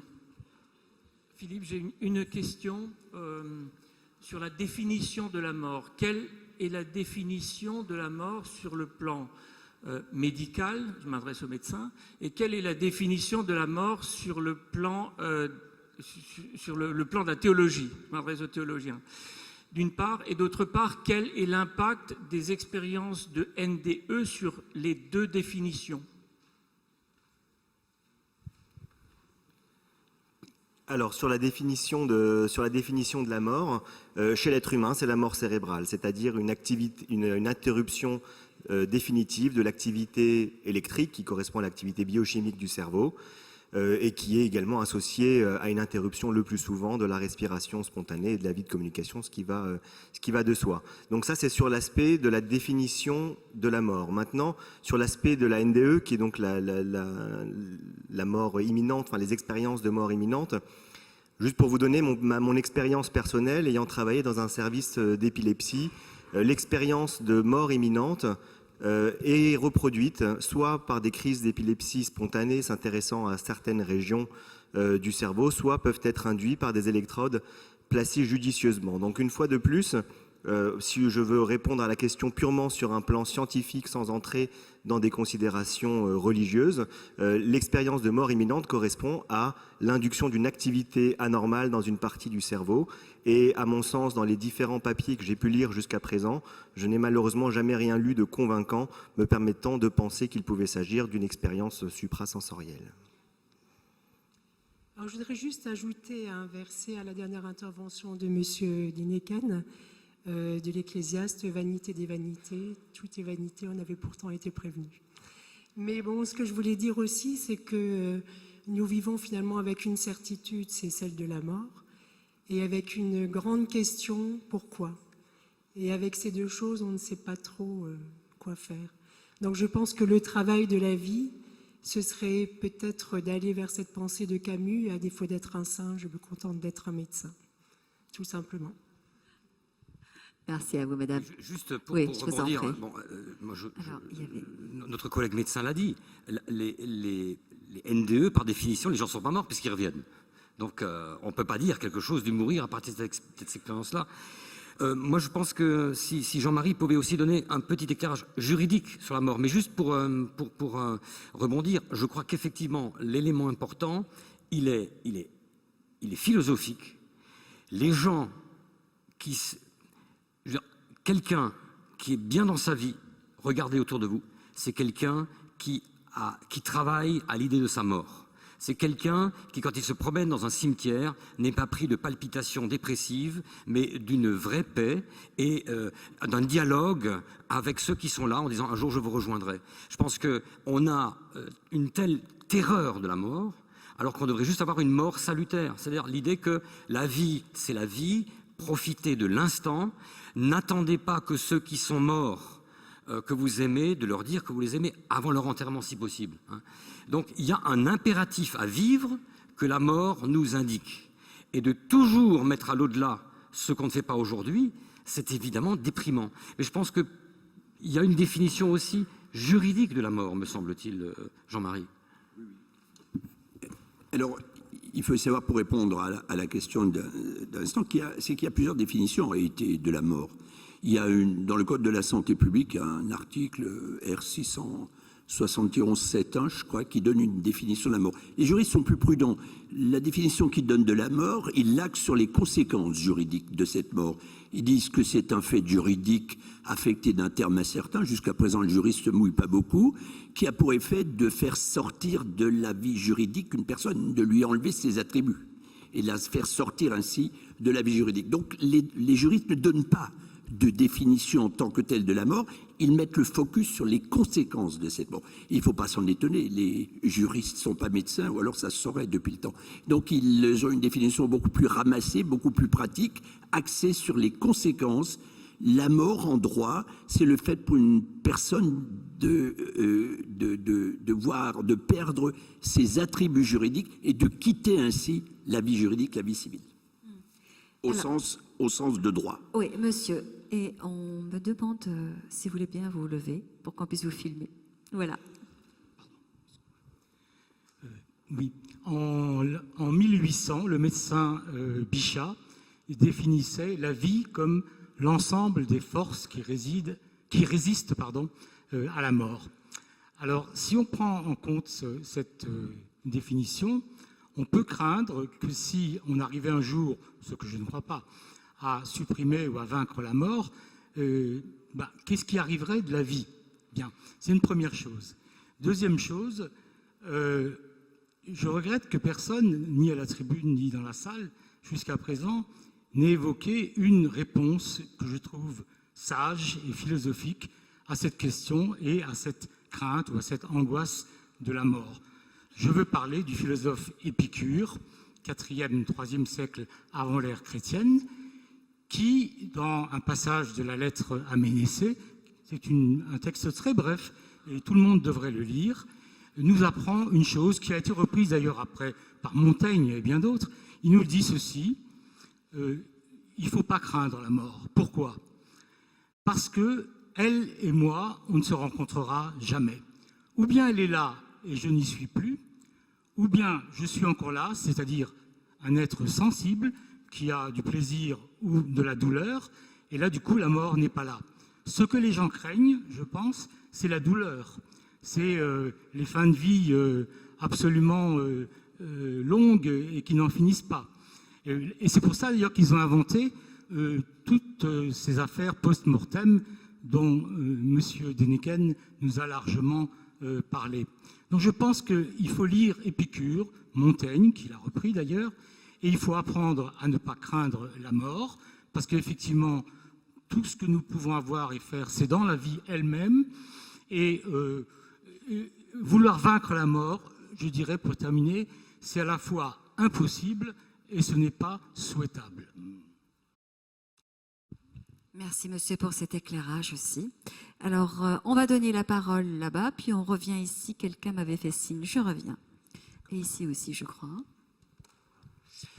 Oui, encore merci de bien vouloir me donner la parole.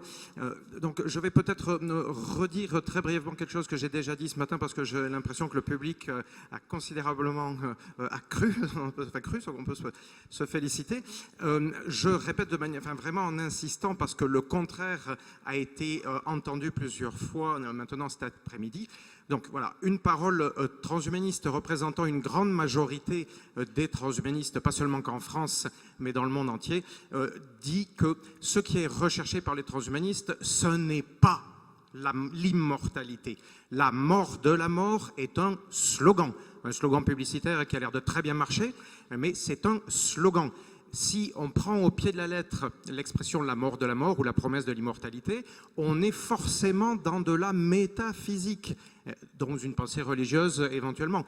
Mais la très grande majorité des transhumanistes, ils parlent essentiellement d'un allongement peut-être radical, peut-être considérable de la durée de vie en bonne santé, peut-être en pleine jeunesse.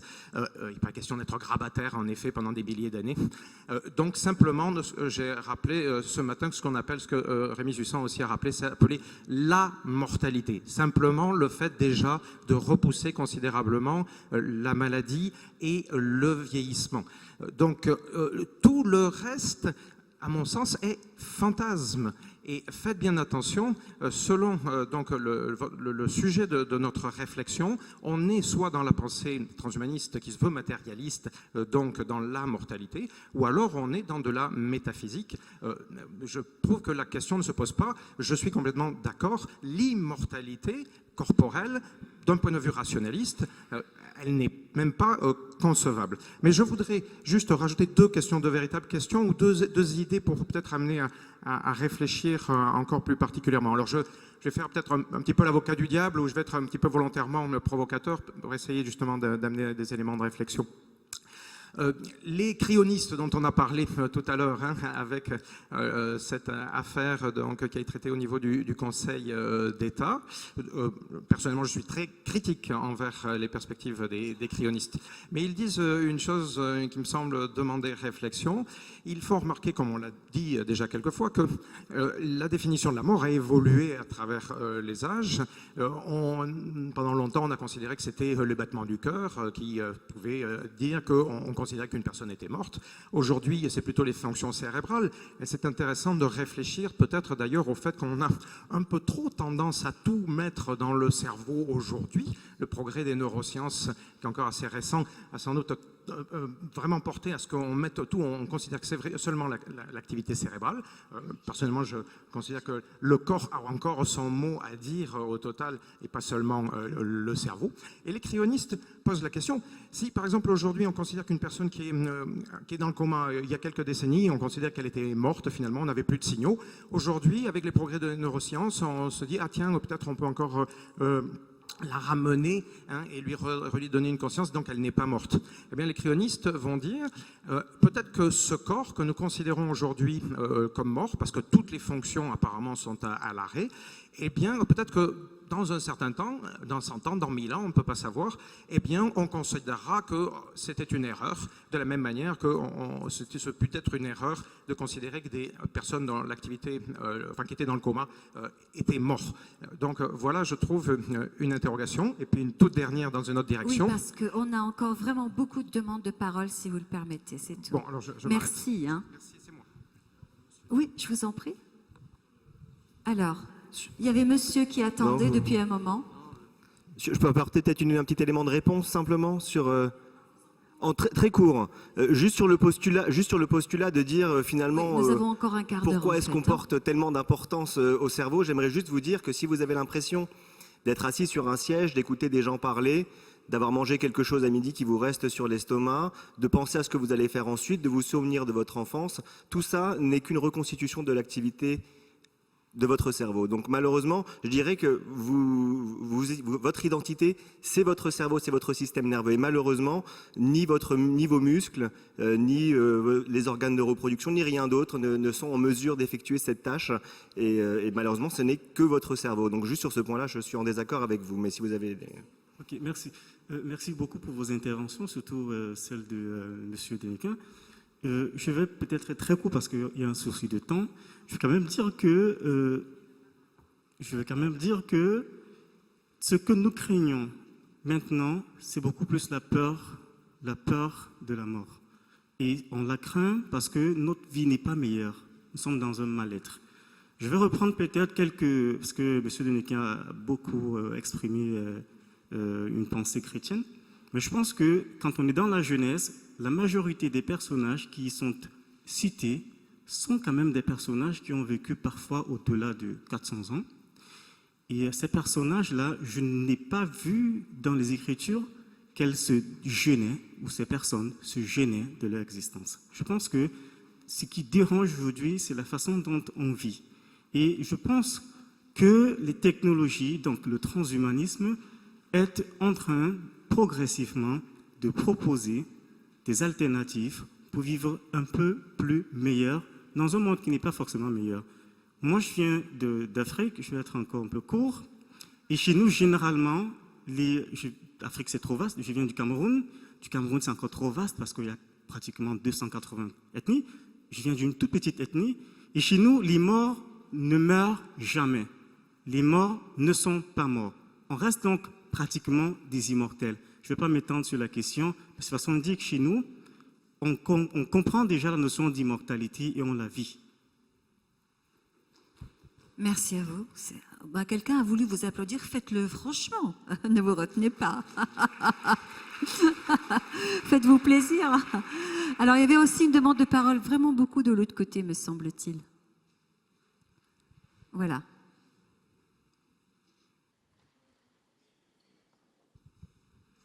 Merci, bonsoir. Je voudrais parler de deux sujets qui pour moi sont indispensables quand on parle de la mort. Premièrement, la faisabilité. Donc on n'a pas eu beaucoup d'avis ce soir par rapport à ça. Donc mon avis, c'est que c'est absolument faisable. Les limitations sont au niveau des différents organes qui ne contiennent pas d'informations sont obsolètes. On sait déjà créer des organes, il n'y a aucune limite physique qui nous empêche de créer n'importe quel organe. Là où c'est important, c'est par exemple le système immunitaire, il contient les informations. Est-ce qu'on est capable de rééduquer un système immunitaire? Oui, le vaccin déjà c'est ça. Maintenant au niveau du cerveau, les neurones, effectivement, il ne suffit pas de changer des pièces. Par contre, on a de la chance, c'est des cellules qui vivent très longtemps. Donc il suffit de créer un mécanisme de régénération qui est très lent et qui va permettre de régénérer les neurones relativement lentement, statistiquement, au fur et à mesure du temps. Du coup, même si les neurones ne devaient pas pouvoir vivre plus de 50 ans, ça ne nous empêcherait pas de conserver notre mémoire. Parce que dans le cerveau, l'information n'est pas écrite qu'une fois. Si vous avez différentes informations, c'est écrit un certain nombre de fois, on ne sait pas exactement, mais on n'a pas de raison de penser qu'il suffit d'enlever un neurone et automatiquement, vous perdez tous vos souvenirs. Donc déjà, la faisabilité, il n'y a aucune loi physique qui est violée. On peut avoir des astuces techniques pour tout résoudre. Donc à ce niveau-là, on peut être sceptique et on a de bonnes raisons parce qu'il est toujours possible qu'il y ait un problème qu'on n'arrive pas à résoudre, mais on n'a pas de raison physique de douter. C'est pour ça qu'on se pose vraiment la question en ce moment. Maintenant, le deuxième aspect, c'est quoi la vie? La vie, à la base, c'est quelque chose qui s'est développé sur Terre en suivant un certain nombre de processus biologiques. Le vieillissement, c'est un mécanisme de régulation qui a un rôle bien précis chez les animaux. Le vieillissement n'existe pas en dehors des animaux. Les plantes ne vieillissent pas, les champignons ne vieillissent pas, les bactéries ne vieillissent pas, les archées ne vieillissent pas, il n'y a rien d'autre. Ils ont un mécanisme de régulation parce qu'ils ne peuvent pas se déplacer, les ressources qui sont disponibles limitent leur durée de vie. Les animaux ont trouvé une autre façon de réguler leur population et ça leur a permis d'accélérer la vitesse de leur évolution. Parce que si vous avez plus d'enfants et que vous ne faites pas concurrence à vos enfants, bon là c'est un peu compliqué, donc je vais pas rentrer dans les détails. Non, mais c'est justement... attendez, Attendez, on ne s'affole pas. Oui, monsieur. Donc, la question, c'est la vie, justement, naturellement, elle évolue et l'être humain développe des choses artificiellement. Oui. Donc, la question, c'est est-ce que ce n'est pas naturel pour l'être humain de commencer à modifier ses gènes, justement, pour aller vers la fin de la mort, si c'est réaliste, c'est pas une question de culture, une question de peur, une question d'éthique. Est-ce que c'est possible? Et ensuite, bien sûr... est-ce que c'est une bonne chose? Ok, très bien. Bon. Alors, Rémi Soussan, vous vouliez... Je ne sais plus qui veut prendre la parole à la tribune. Allez-y. Non, sur le plan du vieillissement, bien entendu qu'au niveau des neurones, et d'ailleurs ça fait l'objet de beaucoup de recherches en ce moment, eh bien on s'intéresse à l'oxydation, puisque les produits de l'oxydation sont un élément qui fait partie du vieillissement. Il y a les produits de glycation avancée. Enfin, il y a un certain nombre d'éléments. Il y a la lutte contre les cancers, avec l'utilisation des gènes suppresseurs de tumeurs. Il y a énormément de pistes qui sont utilisées aujourd'hui pour lutter contre le vieillissement. Mais bien entendu, tout ça va faire, et c'est déjà le cas, on a augmenté l'espérance de vie depuis le début des années 1900. On avait une espérance de vie à 48 ans. Aujourd'hui, on est entre 78 et 86 ans. Donc, ce que vous dites, c'est tout à fait vrai. On va augmenter maintenant. Il y a juste un rationnel au moment, à un moment donné, on passe au-delà et on passe sur des données de 200 ans, 300 ans, 1000 ans. Et là, à ce moment-là, je crois que malgré les évolutions technologiques qui sont à notre portée aujourd'hui pour les 20 années à venir, on est tout à fait hors de propos sur des délais aussi longs. Eh bien, oui, Rémi Soussan, puis après on vous écoute, monsieur, parce que vous attendez, je crois, depuis 20 minutes. Je voulais dire deux choses. Bon, effectivement, sur le problème des lois physiques, effectivement, ça me fait penser à ce qu'écrit David Deutsch, qui est le père de l'informatique quantique, qui n'utilise jamais le mot transhumaniste, d'ailleurs, mais qui dit, effectivement, tant qu'une chose n'est pas interdite par les lois physiques, fondamentale, il n'y a rien qui permette de dire que c'est impossible. Et c'est vrai que pour l'instant, à ma connaissance, il n'y a rien dans les lois physiques qui interdisent une prolongation indéfinie de la vie. Bon, ça c'est une première chose. La deuxième chose, c'est, et c'est mon avis de non-scientifique et d'humble journaliste qui prend les news, mais qui n'est pas un scientifique, je ne pense pas, si jamais ce genre de choses devait être faisable, que ça se fera par un bidouillage de gènes. C'est peut-être purement intuitif de ma part. J'ai l'impression qu'effectivement, pour qu'il y ait ce saut dont on parle, il faudrait, j'ai dit tout à l'heure qu'effectivement Eric Drexler s'était trompé dans sa définition de la nanotechnologie, parce que justement il y a un problème de loi physique dans ce qu'il imaginait, mais qu'effectivement c'est un saut tel que je ne pense pas que ça soit simplement le trucage de la biologie telle qu'on la connaît, qui nous permettra d'aller beaucoup plus loin que ce qu'on appelle la limite de Hayflick, qui est environ 120 ans, etc. Alors, si maintenant il y a des techniques de nanotech, alors ça m'embête de revenir dessus parce que c'est quand même très technique.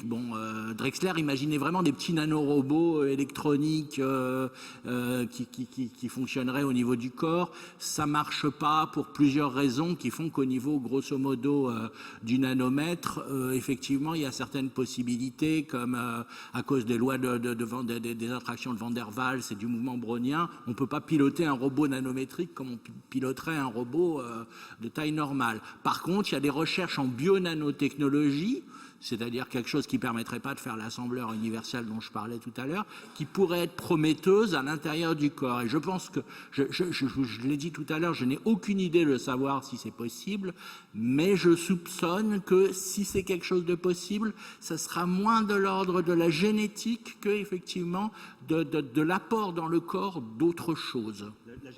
Merci. Attendez, on va juste... sinon, on va rester qu'à la tribune, si vous voulez bien. Bonjour.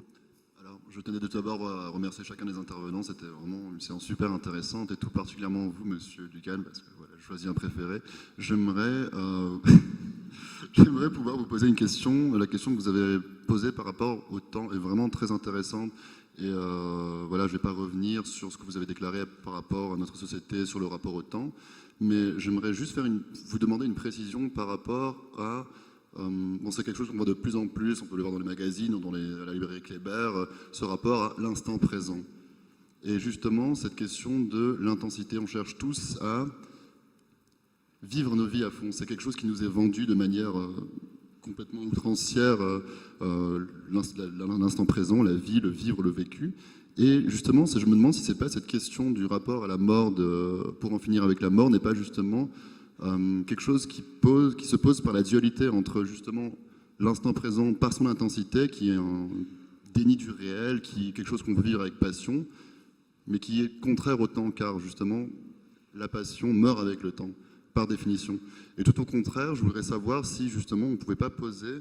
vous parlez de sagesse, d'apaiser justement le cœur des hommes en leur réapprenant que vaincre la mort n'est pas une nécessité, mais que l'immortalité s'acquiert à travers la durée. L'instant présent ne se fait pas justement par un instant, mais à travers la durée. Voilà ma question. Merci pour cette question. On vous laisse rejoindre votre chaise parce que vous n'avez plus de chaussures. Oui, Michel Deneuken. Oui, merci pour votre intervention. Je n'ai pas grand-chose à y ajouter. Je pense que le rapport que nous avons au temps, je pense que quand un enfant se sait aimer de son père et de sa mère, des deux ensemble, c'est encore mieux, il se sent fondamentalement immortel. C'est-à-dire que je crois que ce que notre réflexion sur la mort de la mort apporte, c'est pas seulement le rapport au temps, mais c'est le rapport à l'autre.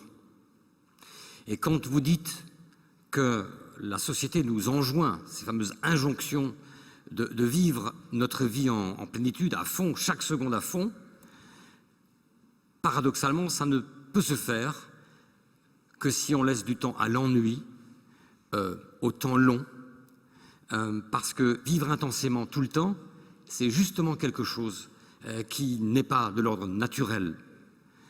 l'ordre naturel, si tant est qu'il existe, c'est avoir un temps. Et puis, surtout, on n'a pas beaucoup évoqué dans notre débat la question du rapport à l'autre.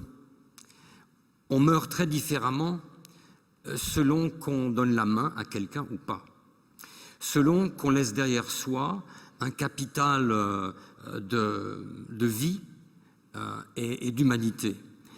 Et je dirais qu'à ce titre-là, aujourd'hui, beaucoup de jeunes gens ont des exigences par rapport à leur vie qui n'est plus le tout boulot ou le tout performance ou le tout réussite. Donc je pense qu'il y a dans vos générations aujourd'hui, il suffit de lire la presse, il suffit de voir les amphis, de causer dans les soirées avec les étudiants. Je pense qu'aujourd'hui, une manière de construire sa vie n'est plus seulement l'obsession d'une réussite professionnelle, c'est aussi laisser du temps au temps. Et si l'allongement du temps de vie a quelque chose de positif, c'est justement d'allonger le temps de la relation possible. Jean-Marie Honnête parlait tout à l'heure du juriste qui a du mal à qualifier la mort biologique. Mais ce qu'il a évoqué tout à l'heure, c'est la mort sociale. Une personne mise sous tutelle, une personne mise sous curatelle, elle est dans une mort sociale. Quelqu'un qui quitte la scène publique, regardez combien d'hommes politiques ont du mal à décrocher. Parce que, quittant la scène publique, ils ne sont plus rien. Et mourir, c'est perdre les relations. Donc, la meilleure manière de vivre intensément, c'est les relations. Et on évoquait tout à l'heure Facebook, Twitter, il faut interroger là-dessus. Est-ce que les likers, les followers sont des amis? Alors moi, je propose qu'on ait un peu moins de connexion et un peu plus de rencontres. Voilà.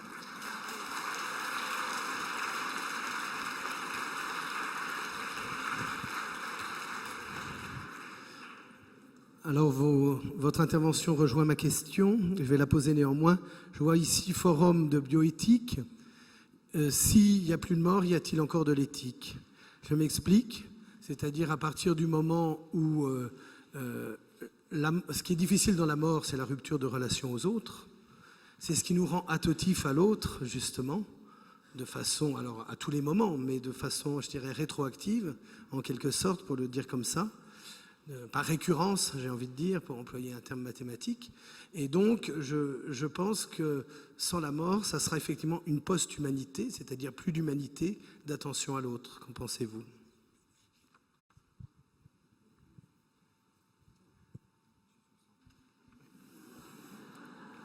C'est moi, parce que apparemment personne d'autre veut répondre.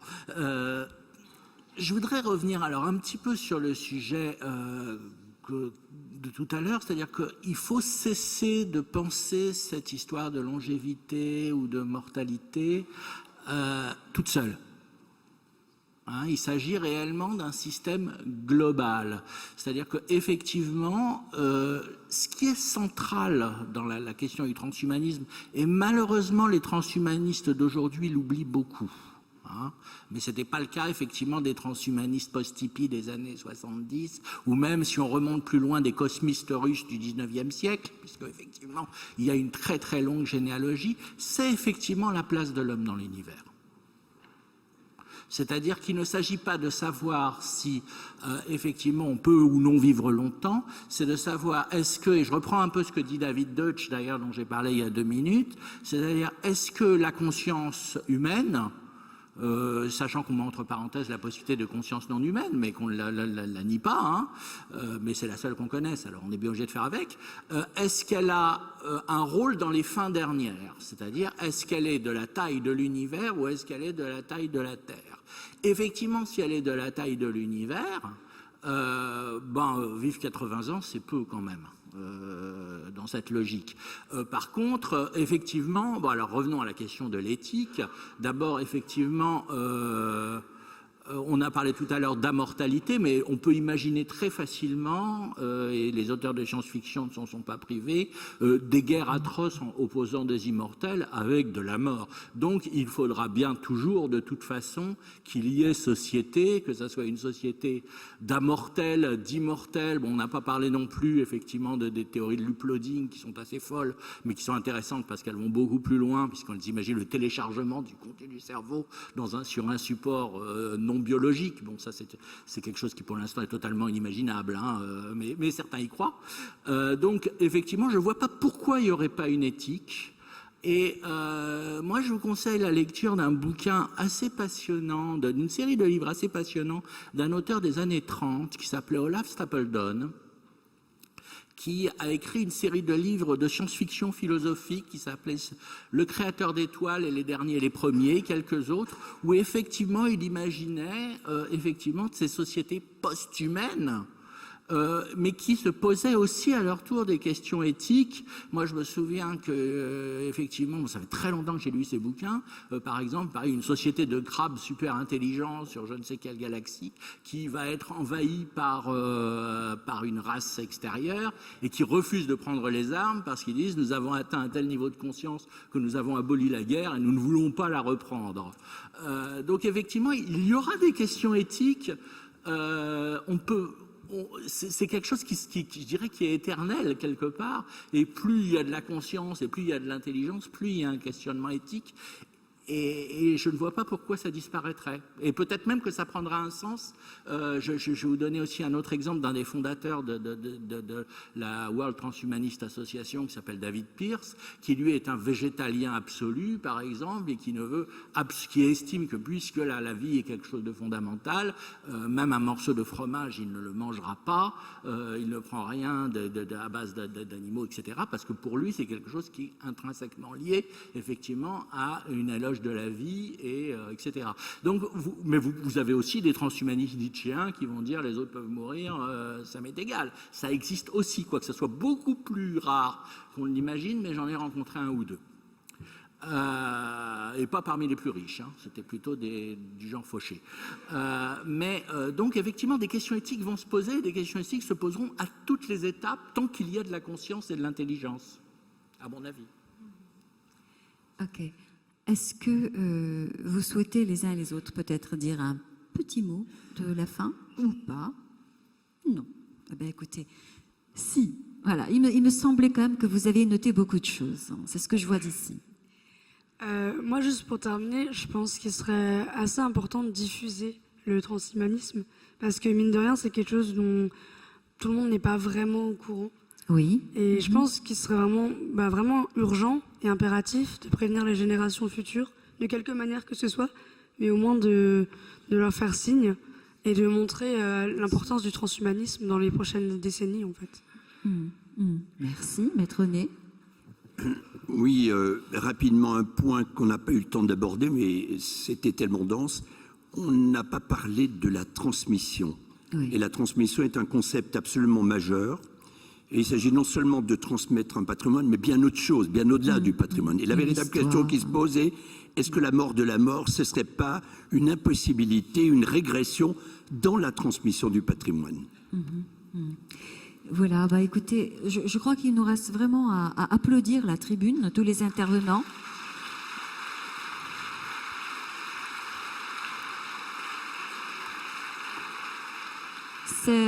Depuis le début ce matin, c'était remarquable. Nous avons été vraiment bien nourris et enrichis. Un très très grand merci au lycée Jeanne d'Arc et d'autres lycées. Il y a aussi Jeanne d'Arc à Thonon-les-Bains qui est parmi nous. Jeanne d'Arc à Mulhouse, je sais que vous devez partir. Un très très grand merci à vous et bravo.